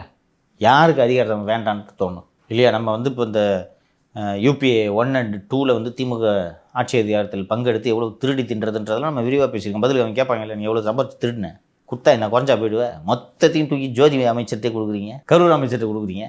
ஆனால் திமுக தரப்பில் சொல்லிட்டாங்களே சார், தொகுதி பங்கீடு வேணா இருக்கும், ஆனால் ஆட்சி அதிகாரத்தில் பங்கு தர முடியாதுன்னு. கரெக்டு. இப்போ ஒரு திமுக ஒரு 90 சீட்டு ஜெயிக்குது, காங்கிரஸ் ஒரு 20 சீட்டு ஜெயிக்குது, பங்கு கொடுக்காம சார். ஹைகோர்ட் வந்துட்டு ஃபைலிங் முறையை வந்து அறிமுகப்படுத்தினாங்க. அப்படி மட்டும்தான் பண்ணணும் அப்படின்னு சொல்லியிருந்தாங்க. அது என்ன சார் ஃபைலிங் முறை? சொல்கிறேன்ப்பா. இன்றைக்கி நீ பார்த்துருக்க சில அஃபிடவிட்லாம் நான் கைக்கு போகிறதாங்க பார்த்துருப்பேன். இது மாதிரி ஒரு நீதிமன்றத்தில், கீழமை நீதிமன்றங்களில் தொடங்கி உயர்நீதிமன்றத்தில் எல்லாமே ஃபைலிங் கொண்டு வந்துட்டாங்க. ஓகேவா? இப்போ 20 பக்கம் நான் அஃபிடவிட்லாம் கைக்கு போட்டேன்னு பார்த்துருக்கல. இந்த அஃபிடவிட்டை 10 பக்கம் இருந்தாலும் அதை ஸ்கேன் பண்ணி உள்ளே ஏற்றிடணும், ஃபிசிக்கல் காப்பியும் கொடுக்கணும். இது ஹைகோர்ட்டை பொறுத்த வரைக்கும் இது இம்ப்ளிமெண்டேஷனுக்கு நடைமுறைக்கு வந்து விட்டது. ஒன்றும் சிக்கல் இல்லை. ஹைகோர்ட்டை எல்லா வக்கீலும் லேர்ன் பண்ணிட்டாங்க. எல்லோரும் ஸ்கேனர் மிஷின் வாங்கிட்டாங்க ஆஃபீஸில். அது அந்த ஹைகோர்ட் கேட்குற ஃபார்மேட்டுக்கு பண்ணி தந்தால் தான், இல்லைன்னா நம்பர் ஆகாதுன்ற போது பண்ணிவிடுவாங்க. கீழமை நீதிமன்றங்களில் இது செயல்படுத்தப்படவில்லை இது வரைக்கும். உச்சநீதிமன்றம் எல்லா நீதிமன்றத்தையும் இது செயல்படுத்தணும்னு உத்தரவு போட்டுருச்சு. இந்த கீழமை நீதிமன்றங்கள்லாம் பார்த்தோன்னா பெரும்பாலும் ஏழை வழக்கறிஞர்கள் தான் இருப்பார். ஓகேவா? இப்போது நீதிமன்றத்தில் என்னென்னைக்கெல்லாம் கோர்ட்டு ஹியரிங் வருதோ, சின்ன உதாரணத்தை சொல்கிறேன். நீதிமன்றத்தில் என்னென்னைக்கெல்லாம் கோர்ட்டு ஹியரிங் வருதோ அன்றைக்கி நீ போய் அப்பியர் ஆகணும், அக்யூஸ்டு போய் நிற்கணும். கூப்பிடுவாங்க காலையில், கூப்பிடும்போது அந்த பேரை படிக்கும்போது நீ போய் இந்த பாக்ஸில் நிற்கணும், அடுத்த அன்றைக்கி விட்னஸ் இருந்தால் அங்கேயே இருக்கணும், இல்லைன்னா அடுத்த டேட்டுக்கு திருப்பி வாங்கணும் ஒரு டேட்டை சொல்லுவாங்க. உன்னால் அன்றைக்கி நீதிமன்றத்துக்கு போக முடியலன்னா உங்களுக்கு பதிலாக வழக்கறிஞர்கள் போய் இந்த மாதிரி அவரால் வர முடியலன்னு ஒரு மனு தாக்கல் செய்யணும். அதுதான் முறை. அப்படி நீங்கள் மனுவும் தாக்கல் செய்யாமல் நீங்களும் போகாமல் இருந்தீங்கன்னா கோர்ட்டு வாரண்ட், அரெஸ்ட் வாரண்ட் பிறப்பித்து விடும். ஸோ இப்போ இந்த நிறைய வழக்கறிஞர்கள் கீழமை நீதிமன்றத்தில் இந்த பெட்டிஷன் ஃபைல் பண்ணுறதை தான் வாழ்க்கையே ஓட்டுறாங்க. இந்த கிளைண்ட்டை பொறுத்து ஒருத்தன் 200 கொடுப்பான், ஒருத்தன் 500 கொடுப்பான், ஒருத்தன் 1000 கொடுப்பான். சரியா? இந்த 200 கொடுக்குறாங்கன்னு வச்சுக்க, ஒரு நாளைக்கு 5 பெட்டிஷன் ஃபைல் பண்ணீங்கன்னா அன்றைக்கி 1000 ஆச்சு ஒரு வக்கீல். இப்படி பிழைப்பு நடத்தும் வழக்கறிஞர்கள் நிறைய பேர் இருக்கிறார்கள். இங்கே இருக்கக்கூடிய வழக்கறிஞர்னு சொன்னோன்னா வழக்கறிஞர்கள் அத்தனை பேருமே துஷ்யந்தவே, முகுல் ரோஹத்கி லெவலுக்கெல்லாம் சம்பாதிக்க முடியாது.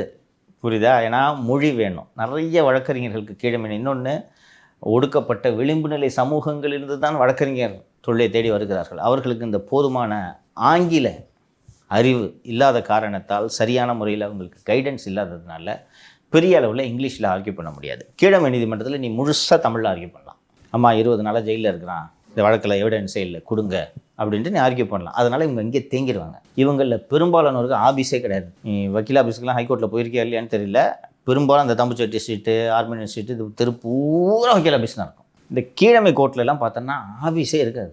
காரு சில பேர் வச்சுருப்பாங்க, அந்த காரை வாங்கி வச்சுட்டு அது உள்ள தான் ஆஃபீஸு. சிலருக்கு பைக்கு தான் ஆஃபீஸு. யாராவது வச்சா ஃபார்மை அங்கே டேங்க் கவரில் சொருக்கி வச்சுருப்பாங்க, எடுத்து இதில் கையெழுத்து போட்டுணும். அதுவும் சில கிளைண்ட்டுக்கு என்ன சொல்லுவாங்கன்னா 10:20க்கு ஃபோன் பண்ணுவோம். 10:30 கோர்ட்டு, 10:20க்கு ஃபோன் பண்ணி சார் வர முடியல சார், நீ பெட்டிஷன் போட்டு சார். இந்த மாதிரி இருக்கும்போது என்ன பண்ணுவாங்க, டக்குன்னு ஒரு ரெடிமேட் ஃபார்ம் அங்கேயே வைக்கும், 317 ஃபார்ம் இருக்கும். அது விற்று ஒரு காரணத்தை எழுதி மேஜிஸ்ட்ரேட்டு கொடுத்துட்டோன்னா மேஜிஸ்ட்ரேட் அக்செப்ட் பண்ணிக்குவாங்க. இப்படித்தானே இவர்களது வாழ்க்கை இயங்கி கொண்டு இருந்தது. இப்போ நீ கம்ப்யூட்டரில் ஃபைல் பண்ண, அதுவும் நாளே ஃபைல் பண்ணணும்னு சொல்லிட்டா 10:20க்கு கிளைண்ட் ஃபோன் பண்ணி சொல்லுவாங்க, சார் மாமியார் செத்துட்டாங்க சார், நீ கொஞ்சம் போட்டுரு சார் பெட்டிஷன் என்னும். இவங்களால அப்போ போய் ஃபைல் பண்ண முடியுமா? ஃபைலிங்கு அதான் நான் சொன்னேன், பைக்கு தான் ஆஃபீஸ். அவங்களுக்கு எத்தனை பேர் ஸ்கேனர் மிஷின் வச்சுருக்காங்க? இல்லை உண்மையிலே இப்போ ஒரு அம்மா இறந்துடுறாங்கன்னு வைங்க, அன்னைக்கு அதுக்கு முந்தின நாள் எப்படி அம்மா இறந்து எப்படி பண்ண முடியும்? நடைமுறை சிக்கல் இருக்குல்ல, இருக்குது. ரைட்டா? ஸோ இதனால் இது மட்டும் இல்லாமல் ரிசோர்ஸஸே இல்லை. கம்ப்யூட்டர் கிடையாது. ஹைகோர்ட் வக்கீல் எல்லாருக்கும் கம்ப்யூட்டர் இருக்குது, ஆஃபீஸ் இருக்குது. அப்படி இல்லைன்னா இங்கே ஜாப் டைப்பிங் பண்ணுறதுக்கு, ஸ்கேன் பண்ணுறதுக்கு வதன்னு இருக்குது. அதுவும் நீங்கள் இங்கே சென்னை பரவாயில்ல, டிஸ்ட்ரிக்ஸில் இருக்கிற கோர்ட்ஸுக்கெலாம் நீ போய் பார்த்தீங்கன்னா ரொம்ப பாவமாக இருக்கும் வழக்கறிஞர். சில வழக்கறிஞர்கள் பெரும்பாலும் விளிம்பு நிலை முதல் தலைமுறை பட்டதாரியாக இருப்பான். பட் எதுக்கு சார் இப்போ எப்படியான ஒரு ரூல்ஸ் எடுத்துகிட்டு வராங்க? ஏதோ ஒரு தேவை கருதி தானே எடுத்துகிட்டு வந்திருப்பாங்க. இல்லை மாலதி, அது ஒரு நல்ல சிஸ்டம். கோர்ட்டில் ஏமா பண்டில்ஸ், நீங்கள் லோயர் கோர்ட்ஸ் போய் போயிருக்கீங்களே தான், நீங்கள் போயிருக்கீங்கல்ல, அங்கே இருக்கிற இடத்த பார்த்தீங்களா? பண்டில் ஏறிக்கிட்டே போவோம்மா. 10 வருஷத்து வழக்கு பெண்டிங்காக இருக்கும். ஏற்றி ஏற்றி ஏற்றி என்னதாம்மா பண்ண போகிறீங்க? எல்லாம் ஆன்லைனில் இருந்துச்சுன்னா நமக்கு வசதியா? நீங்கள் எனக்கு தமிழ்நாடு பூரா 50 கேஸ் இருக்குது, ஃபோனில் தானே கோர்ட்டை தானே பார்க்குறேன். இப்போது அதில் ஒரு காப்பி வேணும், டாக்குமெண்ட் வேணும்னா நம்ம வக்கீல் கோர்ட்டில் போய் பெட்டிஷன் ஃபைல் பண்ணோம். இப்போ எல்லாமே ஃபைலிங்னு ஆகிடுச்சுன்னா நம்ம இங்கே உட்காந்துக்கிட்டு அதை எடுத்துடலாமா ஈஸியாக? கிளையண்ட்டோட நலனுக்காக தான் கோர்ட் இதை கொண்டு வருது. இதில் வேறு ஒரு தடவையும் போலீஸ் நம்ம டாக்குமெண்ட்லாம் எடுத்துகிட்டு போயிடுறாங்க, ஸ்கேன் பண்ணி ஆன்லைனில் இருந்துச்சுன்னா. அதனால் கிளையண்ட்டோட பொதுமக்களின் நலனுக்காக தான் நீதிமன்றம் இதை கொண்டு வருது. இன்னொன்று ஏஐ லெவலுக்கு போயிட்டோம்மா, இன்னும் பழைய பண்டில் கட்டமச்சு தூசி தட்டி அடுத்த கட்டத்துக்கு போனது. இது நடைமுறை சிக்கல். கிட்டத்தட்ட 1.5 மாதமாக வழக்கறிஞர்கள் தமிழகம் முழுக்க கீழமை நீதிமன்ற வழக்கறிஞர்கள் வேலை நிறுத்தத்தில் ஈடுபட்டு கொண்டிருக்கிறார்கள். இதன் காரணமாக ஒரு பொதுநல வழக்கம் வருது ஹைகோர்ட்டில். இந்த மாதிரி இந்த மேனுவல் ஃபைலிங்கை எக்ஸ்டெண்ட் பண்ணணும்னு வந்த உடனே சென்னை உயர்நீதிமன்ற தலைமை நீதிபதி அவர்கள் கொஞ்சம் பொறுமையாக இருங்க, உங்களுக்குள்ளே உங்களுக்கு நல்ல முடிவு வரும், வழக்கை ஒத்தி வைக்கிறேன்ட்டு ஒத்தி வச்சுட்டு நேற்று ஆர்டர் போட்டு ஃபைலிங்கை ஏதோ காலவரைன்ட்டு தள்ளி வச்சுருக்காங்களா? ஆமாம் சார், ஏதோ தள்ளி வச்சுருக்காங்க. வேறு அடிஷ்னல் ஏற்பாடுகள் செய்யப்படும் வரை. ஸோ ஒரு சொல்யூஷன் காணணும். தள்ளி வச்சது உண்மையிலே வழக்கறிஞர்களோட வாழ்க்கையில் விளக்கேற்றி இருக்கிறதுன்னு நான் சொல்லுவேன். எனக்கு தெரியும், பல வழக்கறிஞர்கள் தெரியும், ரொம்ப பத்தட்டிக்காக இருக்கும். இல்லை அட்வொகேட் ஆஃபீஸ் நம்ம போனால், அந்த ஹைகோர்ட் அட்வொகேட் ஆஃபீஸ் போனாலே பண்டலாம் அடுக்கி வச்சுருப்பாங்க. அதெல்லாம் குறைக்கணும்னு கோர்ட்டு விரும்புது. எல்லாத்தையும் ஃபோனில் வச்சுக்கோ, ஸ்கேன் பண்ணி. எங்களுக்கும் கஷ்டம், உங்களுக்கும் கஷ்டம். இவங்க கீழமை கோர்ட்டில் இப்போ நீங்கள் கிரிமினல் கேஸில் ஒன்றும் பிரச்சனை இல்லை, 2 பக்கத்தில் முடிஞ்சிடும். சிவில் சூட்டு, சொத்து தகராறு, இவ்வளோ டாக்குமெண்ட்டை நான் ஃபைல் பண்ணணும், என்னையா ஸ்கேன் பண்ணுறதுனாங்க. பட் ஏதாவது ஒரு ஸ்டேஜில் பண்ணி தான் ஆகணும். முன்னாடிலாம் எல்லாத்தையும் கோர்ட்டுக்கு போய் தான் எந்த டேட்டுன்னே தெரிஞ்சுக்கணும். இன்றைக்கி உட்காந்த இடத்துல தமிழ்நாடு பூரா கோர்ட்டு தெரிஞ்சுக்குது. கோர்ட் இன்றைக்கி வந்திருக்கா, யூஸ்ஃபுல்லாக இருக்குல்ல. அடுத்த கட்டத்துக்கு போகணும். டெக்னாலஜி நம்ம நிறுத்த முடியாது தம்பி. எனக்கு நான் 91 அரசு வேலையில் சேர்ந்தேன். 92 கணினிமயமாக்கலுக்கு எதிராக அரசு ஊழியர் சங்கம் ஆர்ப்பாட்டம் நடத்தி நான் அதில் பங்கேற்றிருக்கேன் தெரியுமா? அதாவது என்ன சொன்னாங்கன்னா, கம்ப்யூட்டர் ஆட்குறைப்பு செஞ்சிடும், கம்ப்யூட்டர் எதிர்ப்போன்னு எதிர்த்தாங்க. நடத்துனாங்க. எப்படி ஏஐ வேலையெல்லாம் தூக்கிடுவாங்க. சரி, தடுக்க முடியுமா? ஏஐ வேலையை தூக்குது தான்ப்பா. அன்றைக்கி ஒரு மென்பொருளாளர்கிட்ட பேசிக்கிட்டு இருந்தேன். முன்னாடிலாம் சாஃப்ட்வேரில் டெஸ்டர்னு ஒன்று இருக்கும். அதாவது சாஃப்ட்வேர் டெவலப் பண்ணுவாங்க, அது நல்லா வேலை செய்தான்னு டெஸ்ட் பண்ணுறதுக்கு அது ஒரு ஸ்பெஷலைசேஷன். இன்ஜினியரிங்கில் இந்த டெஸ்டிங்லாம் இருக்கும். இன்றைக்கி எல்லாத்தையும் ஏஐ டெஸ்ட் பண்ணி முடிச்சது. இன்றைக்கி டெஸ்டட்ன்ற அந்த இனமே அழிஞ்சு போச்சுன்றாங்க அந்த மென்பொறியாளர். ரைட்டா? சரி, அதுக்காக இந்த மாதிரி டெஸ்டருக்குலாம் வேலை போகுது, ஏஐ யூஸ் பண்ணாதீங்கன்னு சொன்னால் கேட்குமா? பயன்படுத்திக்கணும், அடாப்ட் ஆக கொஞ்சம் டைம் கொடுங்கன்னு கேட்குறாங்க. நாங்கள் அடாப்ட் ஆகிக்கிறோன்னு சொல்கிறாங்க, கிவ் அஸ் சம் டைம்ன்றாங்க. தெல் அடாப்ட் சூன். சார், ஜனநாயகம் படத்துக்கு தணிக்கை சான்றிதழ் இன்ன வரைக்கும் ஜனநாயகம் படத்துக்கு கிடைக்கல அப்படின்னு சொல்லிட்டு நீதிமன்றத்தை நாடி இருந்தாங்க. என்ன சார் நடந்துச்சு? நாளைக்கு நீதிமன்றத்தில் என்ன நடந்தது என்பதையெல்லாம் விரிவாக நம்ம கவர் பண்ணலாம். இன்றைக்கி நேற்று தொடக்கப்பட்ட வழக்கு இப்போ நேரம் விசாரணைக்கு ரீச் ஆகிருக்கும். ஸோ மெட்ராஸ் ஹைகோர்ட் ஒரு டிசிஷன் எடுக்கும். இவங்க தரப்பில், அரசு தரப்பில் வந்து இன்னொரு ரிவைசிங் கமிட்டிக்கு மறுபரிசீலனைக்கு அனுப்புகிறோன்ட்டு ஏதோ சொல்லியிருக்காங்க, கட்ஸ் இருக்குன்னு சொல்லியிருக்காங்க. கோர்ட்டில் திங்ஸ் வில் பி கிளாரிஃபைடு வந்துடும். எனக்கு தெரிஞ்சு ரொம்பலாம் பண்ண மாட்டாங்க. நான் மீண்டும் மீண்டும் சொல்கிறேன், நான் வந்து பொய்யாவோ இல்லை தவறான தகவலையோ கொடுக்கணுன்ட்டு இல்லை. நான் பிஜேபி தலைவர்கள் அதிகாரிகள்கிட்ட நான் பேசும்போது, look, we don't have any issue with the movie. எங்களுக்கு தாவேக்க வழிக்கு கொண்டு வரதுக்கோ அல்லது விஜய் மிரட்டுறதுக்கோ நாங்கள் என்ன ஒரு சினிமாலேயா போய் சண்டை போட்டுட்ருப்போம் நீங்கள் நினைக்கிறீங்க? இன்னொன்று, அந்த கர்நாடகா ப்ரொடியூசர் வயிற்றில் தான் இது போய் அடியாக விழுமே தவிர விஜய் அவர்களுக்கு பெரிய அளவில் எந்த பாதிப்பையும் இது ஏற்படுத்த போகுது. இன்னொன்று, விஜயோடைய மிகப்பெரிய புடி பிஜேபி கிட்ட இருக்கு. Yes, exactly. எக்ஸாக்ட். இல்லைனாலும் தே வில் இன்வென்ட் சம்திங்மா. பண்ண மாட்டாங்களா? அதான் புறா போய் அவங்க தோளில் உட்கார்ற மாதிரி உட்காந்துருச்சு. எளிமையாக ஒரு விஷயம் இருக்கும்போது வாட் தே கோயிங். அண்டு நீங்கள் சொன்னது போலவே 12ஆம் தேதி சம்மன் பண்ணியிருக்காங்களப்பா. நம்ம ஃபஸ்ட்டு பிரேக் பண்ணோமா? இன்றைக்கி பேப்பரில் தான் வந்திருக்கு. கவனிச்சியா? என்னைக்கு பிரேக் பண்ணணுமா? 3-4 நாளைக்கு முன்னாடி சொன்னோம். இப்போ அது வெறும் சம்மன் தானே சார். திரும்ப திரும்ப வாங்க அப்படிலாம் அவங்களால ஹாரஸ் பண்ண முடியுமா? பண்ணணும்னு நினைச்சேன். நீங்கள் பாருங்க மாலதி, முடியாதுன்றதெல்லாம் சொல்லாதீங்க. உங்களை ஹாரஸ் பண்ணல, 7 கிணறுல போய் எனக்கு பதில் சொல்லிட்டு வந்தீங்க. வந்து 10 நிமிஷத்தில் அடுத்த சம்மனை தூக்கிட்டு வந்தாங்களா இல்லையா? உங்களுக்கு சட்டத்தில் அந்த காவல்துறைக்கு இடம் கொடுத்துருக்கு. திருப்பி சம்மனை கொடுக்கலாம். அதை எப்படி நம்ம ஹேண்டில் பண்ணுறோன்றதுல தான் நம்ம சாமர்த்தியம் இருக்குது. அதனால் சம்மன் கொடுக்கலாம். பட் நான் மீண்டும் சொல்கிறேன், மற்ற ஏஜென்சியை பற்றி, நான் டாமியை பற்றிலாம் நான் இவ்வளோ தூரம் சொல்ல மாட்டேன். சிபிஐயில் பணியாற்றிய பல அதிகாரிகளோடு நான் நெருங்கி பழகி இருக்கிறேன். கிட்டத்தட்ட I work with CBI in some of the cases. It's a very professional agency. சரியா? தவறுகள் இங்கொன்றும் அங்கொன்றுமாக இருக்கும். இந்த விஷயத்தில் சுப்ரீம் கோர்ட்டு மானிட்டர்ன்றதுனால இந்த சுப்ரீம் கோர்ட்டுக்கு இந்த விஷயத்துள்ள உண்மையை கண்டுபிடிச்சி கொண்டு போய் அங்கே அந்த விஷயத்தை தூக்கி பொதுவெளியில் போடணுன்றதான் அவங்க எண்ணம். விஜய் மீது கவனக்குறைவு என்பதை தாண்டி கொலை செஞ்சாருன்னு சார்ஜ் வைக்க முடியுமா? முடியாதுல்ல. They are not going to do any such thing. நான் அதை உறுதியாக நம்பலை. நான் சிபிஐ என்ன திமுக அமைச்ச ஒரு நபர் ஆணையமா? அதை சொல்லுங்கள். இல்லை அதிரடி அசராவா மதியழகன் பிடிச்சி ஜெயிலில் போடுறதுக்கு? இன்னைக்கு இந்த சம்பவம் தொடர்பாக தினகரனில் ஒரு செய்தி வந்திருக்கு. சிபிஐயிடம் விஜயை மாட்டி விட்டு ஆதவ ஒரிஜினல் வந்திருக்கு சார். ஏன் இப்படி இப்போ என்ன போட்டிருக்காங்க? அதெல்லாம் உச்சநீதிமன்றத்துக்கு போய் சிபிஐ கேஸ் போய் இப்படி பிஜேபி கிட்ட மாட்டி விட்டார் ஆதவு. ஒழுங்கா தமிழ்நாட்டிலே இருந்திருந்தா இவங்க ஒழுங்கா விசாரிச்சிருந்திருப்பாங்களா? தமிழ்நாட்டிலே இருந்திருந்தா ஆதவை தவிர எல்லாரையும் தூக்கி உள்ள வச்சிருப்பாங்க இல்லையா? அதுலேயும் அந்த லைன் ஒன்று வந்துச்சு பாருங்க, அதை நான் படிக்கிறேன் சார். படிப்பா நான் படித்தோன்னே அப்படி மனசு ஆறல படிக்கணும். இப்படி ஒரு செய்தி வந்திருக்கு. தமிழக போலீசிடம் விசாரணை இருந்தால் அவர்கள் பழி வாங்குவதாக குற்றச்சாட்டு சொல்லலாம், நீதிமன்றமும் செல்லலாம். அதே நேரத்தில் தமிழக முதல்வர் மு.க. ஸ்டாலின் கூட எந்த தலைவனாவது தனது தொண்டன் சாக வேண்டும் என்று விரும்புவானா என்று ஆறுதல் வார்த்தை கூறியிருந்தார்.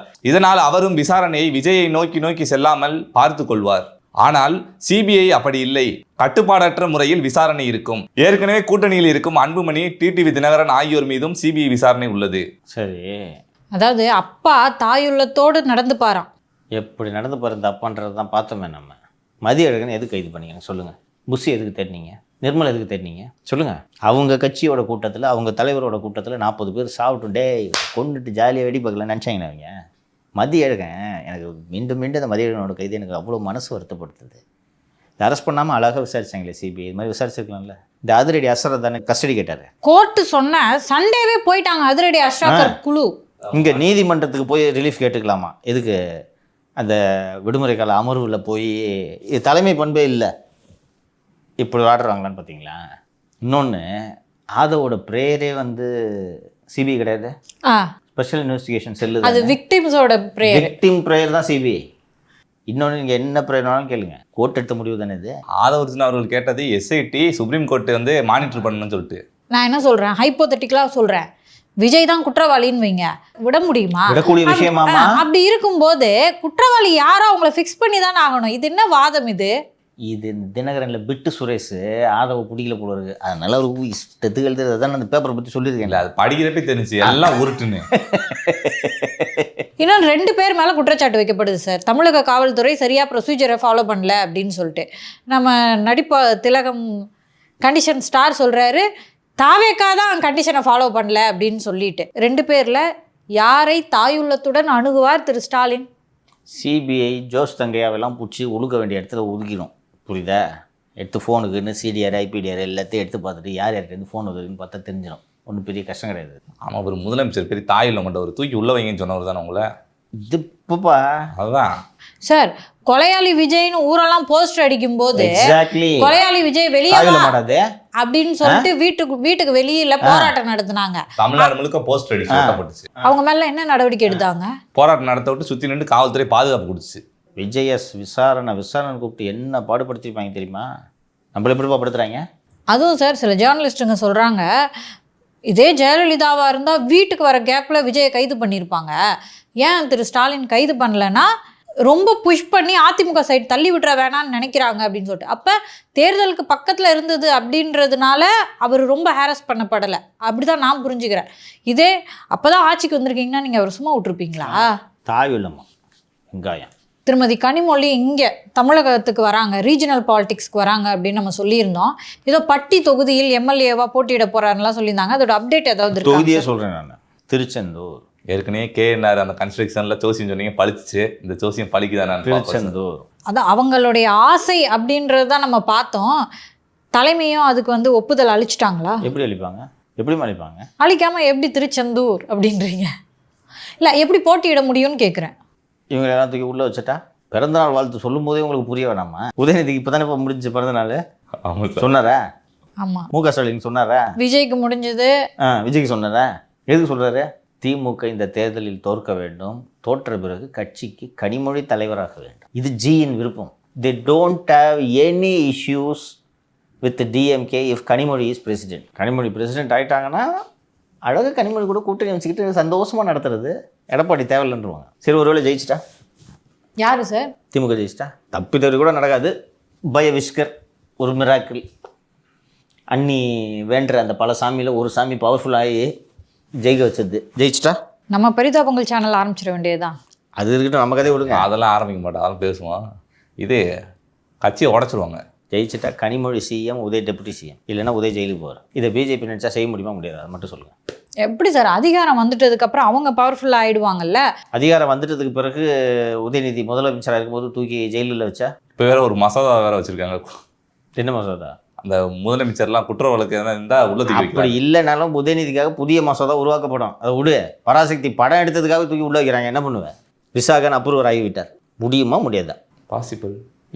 அப்போ துணை முதல்வர் சத்தம் போடாமல் இருந்துக்க கனிமொழி முதலமைச்சர். அப்படி கனிமொழி முதலமைச்சர் ஆகிறதுக்கு இங்கே போட்டி போடணும்ல. ஆமாம், எம்எல்ஏவாக இருக்கணும். அண்ணன் மனது வருத்தப்படும் அப்படின்ட்டு உட்கார்ந்துருந்தா அவங்க மனசு வருத்தப்படும். இன்னொன்று, இவ்வளோ முட்டாள கனிமொழி இருப்பாங்க என்று நான் எதிர்பார்க்கவில்லை. சரியா? அண்ணன் வாங்கின துட்டுக்கு ஜெயிலுக்கு போனவங்க தான் அவங்க. துட்டு 2000 கோடியை ஷாகித் பல்வாட்டை வாங்கினது ஸ்டாலின். ஸ்டேட்மெண்ட்டே இருக்குது. மனோகர் பிரசாத் மற்றும் இன்னும் 2-3 பேர் இவங்க இருக்கும்போது ஆராசா கூட இருந்தார். நான் ஸ்டாலினை பார்த்தேன், இத்தனை டிரான்சஸில் பணம் வந்துச்சுன்றதெல்லாம் சொல்லிட்டாங்க. கனிமொழி அந்த 2Gயில் 10 விசா வாங்கலை. அம்மா பாவமானு சொல்லி அனுப்பிச்சி விட்டா இருந்தால் கருணாநிதி. திருச்செந்தூரில் வந்து திமுக ஸ்ட்ராங்காக இருக்காங்களாங்க சார்? ரொம்ப டீட்டெயிலெல்லாம் அதுக்குள்ளே ஆராயிருக்கீங்க. ஓகே. தூத்துக்குடி அவங்க மக்களவை தொகுதி, அவங்க ஸ்ட்ராங்காக இருக்காங்க. தூத்துக்குடி முழுக்க இந்த கவர்மெண்ட் வந்து இந்த சவுத்தில் ஒரு மோசமான வெள்ளம் வந்துச்சுங்க பிறகு. அந்த கவர்மெண்ட் வந்த பிறகு எல்லாரும் பயங்கரமாக குறை சொன்னாங்க, இங்கே கவனிக்கலாங்க. தூத்துக்குடியில் ஷெட்டிட்டு கமெண்டபிள் ஜாப். இன்னொன்று நான் தான் பலமுறை சொல்லியிருக்கேன்ல, எவ்ரி சாட்டர்டே சண்டே தூத்துக்குடிப்பா. சரியா?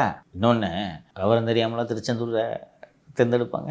அண்ட் இப்போ இந்த விருப்ப மனு தாக்கல் செய்வாங்கல்ல, திருச்செந்தூரில் கனிமொழி போட்டியிட வேண்டும் என்று எத்தனை விருப்ப மனுக்கள் வருகிறது என்று மட்டும் பாருங்களேன்.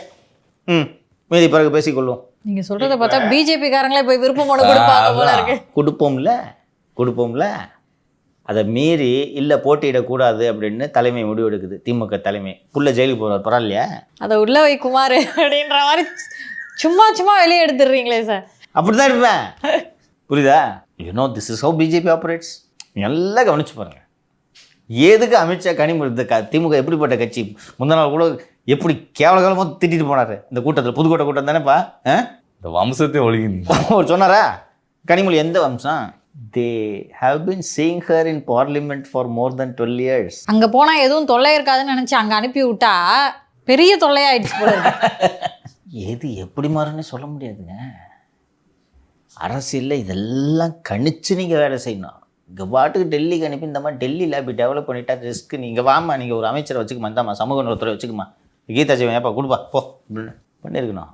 Keep your enemies close, keep your friends closure. Kanimozhi டெல்லியில் யாரை பார்க்குறாங்க, என்ன பண்ணுறாங்கன்னு உங்களுக்கு என்ன தெரியும்? உங்கள் லகட பாண்டி உளவுத்துறையால் கண்டுபிடிக்குமா? ஒரே ஒரு SBCID சப் இன்ஸ்பெக்டர் இருக்கார். அவர் எத்தனை இடத்துக்கு போவார்? என்ன பண்ணுறாங்க இப்போ 12 வருஷமாக? இன்னொன்று, இந்த ஜெயிலுக்கு போனவங்களுக்கு தான் அதோட கஷ்டமும் வலியும் தெரியும். செய்யாத குற்றத்துக்கு போனாங்க, சரி கூப்பிட்டு அவங்கள இந்த மாதிரி பண்ணிட்டாங்க, இவங்க ஷீஸ் ஹர்ட்டு, அவங்களுக்கு உரிய ரிவார்டை கொடுத்துருவோம். நீங்கள் கொடுத்து வச்சுருந்தீங்கன்னா பிரச்சனை இல்லை. தொடர்ந்து புறக்கணிக்கிறீங்களா? ஒரு 3 வருஷம் முன்னாடி திமுக இளைஞர் அணி இருக்குது, மகளிர் அணி இருக்குது, இளம்பெண்கள் பாசறைன்னு ஆரம்பிச்சிங்களா செந்தில் பாலாஜி வச்சு? அப்போ இளம்பெண்களை பூரா இங்கே கூட்டு போயிட்டீங்கன்னா மகளிர் அணி கிழவிகள் அணியா? முதல் முறையாக கனிமொழி வந்து இது தப்புன்னு பொது வெளியில் போட்டாங்க ட்விட்டரில். 22 or 21, 22ன்னு நினைக்கிறேன். தெரியுமா? இன்றைக்கி எலெக்ஷன் வரதுனால தானே இந்த மகளிர் மாநாடு நடத்துனீங்க. மவனுக்கு மட்டும் சேலத்தில் இளைஞர் அணி மாநாடு நடத்துனீங்களா? நேரு வச்சு 3 வாட்டி தள்ளி போச்சா? அங்கே தான் அந்த 1 கோடி கையெழுத்து பேப்பரை கீழே போட்டு பொறிக்கடலை வாங்கி தின்னாங்க. இதெல்லாம் மறந்துடுவாங்களே கனிமொழி? இன்னொன்று 26 விட்டாங்கன்னா 31, 5 வருஷம் என்ன பண்ணிகிட்டு இருக்கணும்? 26 ஒரு வேளை திமுக ஜெயிச்சு உதயநிதி சிஎம் ஆகிட்டா கனிமொழியோட எதிர்காலம் என்ன? அதுக்கு தான் பிறந்தாலும் உதவி கரத்தை பற்றி கொள்ளவில்லை என்றால் அதுக்கப்புறம் அந்த உதவி கரமும் வேணாம், அண்ணன் கோச்சுப்பாருன்னு சொன்னால் கனிமொழி அரசியலுக்கு லாய்க்கலைன்றேன். அரசியலுக்கு லாய்க்கல. சும்மா ஒரு அலங்கார எம்பியாக டெல்லியில் போய் இந்த தமிழிசை தங்கப்பாண்டியெல்லாம் இருக்காங்களா, இது மாதிரி போய்ட்டு டெல்லியில் அண்ணன் வாழ்க உதயநிதி வாழ்க அப்படின்னு கத்திட்டு வந்துருங்க. அவ்வளோதான். அந்த சரியான நேரத்தில் சரியான முடிவை ஒரு தலைவன் எடுக்கணும். அது உங்கள் வாழ்க்கையும் தீர்மானிக்கும், தமிழக மக்களோட வாழ்க்கையும் தீர்மானிக்கும், கட்சியோட வாழ்க்கையும் தீர்மானிக்கும். அண்ணன் முக்கியமாக, கட்சி முக்கியமாக, தமிழ்நாடு முக்கியமானது கனிமொழி அவர்கள் தான் யோசிக்கணும். சரிங்க சார், உங்களுடைய கருத்துக்கும் தகவல்களுக்கும் நன்றி. நன்றி சார். வணக்கம் சொல்கிறதுக்கு முன்னாடி எனக்கு மத்திய உளவுத்துறையிலிருந்து வந்திருக்கக்கூடிய ஒரு தகவலை சொல்லிவிடுகிறேன். கரூரில் பண்ணது மாதிரியே தமிழ்நாட்டில் ஏதாவது ஒரு தேட்டரில், ஒரு 2-3 தேட்டரில், ஒரு தேட்டரில் 2-3 தேட்டரில் ஜனநாயகன் படத்தோட ஃபஸ்ட்டு ஷோ அன்னைக்கு வயலன்ஸை உண்டு பண்ணி ஸ்க்ரீன் எல்லாம் கிழித்து விஜய் ரசிகர்கள் இவ்வளோ கேவலமானவங்க எப்படி இருக்கிறாங்க பாருங்கன்னு விஜய் மீது பொதுமக்களுக்கு ஒரு அருவருப்பை உருவாக்குவதற்கு அல்வா அதிகாரியும் அவரது லகுட பாண்டிகளும் திட்டமிட்டு கொண்டிருக்கிறார்கள். சின்னவரின் உத்தரவில் இது நடைபெறுகிறது. அப்போ இதை காரணமாக வைத்து விஜய் ரசிகர்கள் மோசமாக நடந்து கொள்கிறார்கள் என்று தியேட்டர் ஓனர்கள் ஜனநாயகனை நாங்கள் எங்கள் ஸ்க்ரீன் பண்ண விரும்பலை. அது பதில் பராசக்தி. எக்ஸாக்ட்லி. சின்னவரின் உத்தரவு. டான் பிக்சர்ஸ் படம் நக்கிட்டு போயிடுச்சு. என்ன படம்? இட்லி கடை. செகண்ட் படம் அப்படி ஆகக்கூடாது. இது எலெக்ஷனுக்கான படம். ஆமாம் சார், என்னதான் அவங்க கேசரியை கிண்டி வச்சாலும் நாங்கள் அங்கே தான் போவோம் அப்படின்றாங்க. அப்படிலாம் சொல்லிட்டு இருக்காங்க. தியேட்டர் இல்லைன்னா எங்கிட்டு போவேன்? அதுக்குள்ளே டெலிகிராமில் இவங்களே போட்டு அனுப்புவாங்க, காப்பி பண்ணு, ஷேர் பண்ணு. அதெல்லாம் பண்ண முடியல அவங்களுக்கு. இன்னொன்று, ஜனநாயகனும் அந்த படத்தை தேர்தலுக்காக ரொம்ப நம்பிட்டு இருக்காங்க. எஸ், லாஸ்ட் மூவிமா இல்லை, இப்போ ஓட்டு சதவீதமே அதிகரிக்கும்னு நினைக்கிறாங்க. ஆமாம், ஐ ஆம் கம்மிங். அதுக்கு தானே பார்த்து வந்துட்டேன், திரும்பி போவேன். அதனால் இதை முன்கூட்டியே சொல்லி விடுகிறேன். இதை நடக்கக்கூடாதுன்னு நான் விரும்புகிறேன். சரியா? சின்ன பசங்க தெரியாமல் ஏதாவது நடப்புவாங்க. இந்த கோயம்பேட்டில் இந்த ரோனி தேட்டரை பண்ணாங்க பார்த்தீங்களா, அது மாதிரி ஏதாவது ஆர்வக்கூடாது பண்ணுவாங்க. எங்கே எதிர்த்துருக்கிறாங்கன்னே தெரியாது. ஸோ இது நடக்காமல் தவிர்க்கப்பட வேண்டும் என்பதற்காக அகேன் இப்படி ஒன்று நடந்துச்சுன்னா சட்டம் ஒழுங்கு பாதுகாக்கலன்னு சொல்லிட்டு தமிழக அரசுக்கு தானே சார் பிரச்சனை வரும். இதெல்லாம் கவலைப்படுறீங்களா? தமிழகத்துக்கு பிரச்சனைக்கு மேலே பிரச்சனையாக தான் தொடர்ந்து வந்துட்டு இருக்கு. நம்மள சும்மா விட்றீங்களா? சின்னவரை ப்ளீஸ் பண்ணணும், கண்டிஷன் ஸ்டாரை ப்ளீஸ் பண்ணணும். அது ஒரு டீம் இருக்குது. அதுக்கு தானே இந்த சிபிசியில் ஒரு பைத்தியம் வந்துருக்குது. சின்னவரையும் கண்டிஷன் ஸ்டாரையும் ப்ளீஸ் பண்ணுறதுக்கு நான் ஆர்கனைஸ் பண்ணுறேன். என்ன திருச்சி ரேஞ்சுக்கு போட்டுருங்க, புரியுதா? திருச்சியில் சோனா மீனால் அதை பண்ணி விட்றேன். அவரை ப்ளீஸ் பண்ணால் குறிஞ்சி இல்லத்து கூட்டு போய் அவருக்கு என்னெல்லாம் வேணுமோ அது எல்லாத்தையும் பண்ண சொல்லுங்கள் சார். அரசியலுக்கு வந்து மக்களை போட்டு சார் அது பண்ணிக்கிட்டு தான் இருக்காங்க. அது நீ என்ன பண்ணி தருது? எனக்கு பண்ண தெரியாதா? அதை மட்டும்தானே பண்ணிகிட்டு இருக்காங்க. அதுக்கு தானே அல்வாவெல்லாம் பார்த்து பயப்படுறாரு. அல்வாவா ஐஸ்கிரீமை பார்த்து இதை போட்டு கொடுத்துருவாங்க. என்ன இவர்கள் செய்யக்கூடியவர்கள் குரூரமானவர்கள். இப்போ தான் யோசிச்சா தெரியுது. பராசக்தி படம் வந்த பிறகு இது பேசு பொருள் ஆகும்னு நினைக்கிறேன். மொழிக்காக தீக்குளிச்சானே இவங்களே கொளுத்தி விட்டுருந்தாங்கன்னா மொழிக்காக உயிரிழந்தான் பார் அப்படின்னு. இது என்ன உயிர் தொடர்னு ஒரு படம் எங்கேயாவது யூடியூப்பில் எங்கேயாவது இருக்குதான்னு பாரு. ரொம்ப அழகாக பாரதி ராஜா எடுத்துகிட்டு போகிறது. உங்களுக்கு அன்னைக்கு இருந்த அரசியல் திமுக அரசியல் தான் எடுத்துகிட்டு போகுது. என்ன உயிர் தோழன் அந்த பாட்டெலாம் பிரமாதமாக இருக்கும். யூடியூப்பில் எங்கேயாவது ஸ்ட்ரீமிங்கில் இருந்துச்சுன்னா பாரு, அதில் காமிச்சிருப்பாங்க. கொளுத்தி விட்ருவாங்க. கொள்ளகார பசங்க இல்லை நடக்கும். அதனால் முன்கூட்டியே என்ன மத்திய அதிகாரிகள் சொல்லிவிடுங்க உங்கள் ஷோவில், அட்லீஸ்ட்டு இந்த சேட்டை பண்ணாமல் இருப்பாங்க அப்படின்னு சொன்னாங்க. சொல்லிட்டேன். சரிங்க சார், நன்றி. நன்றி சார்.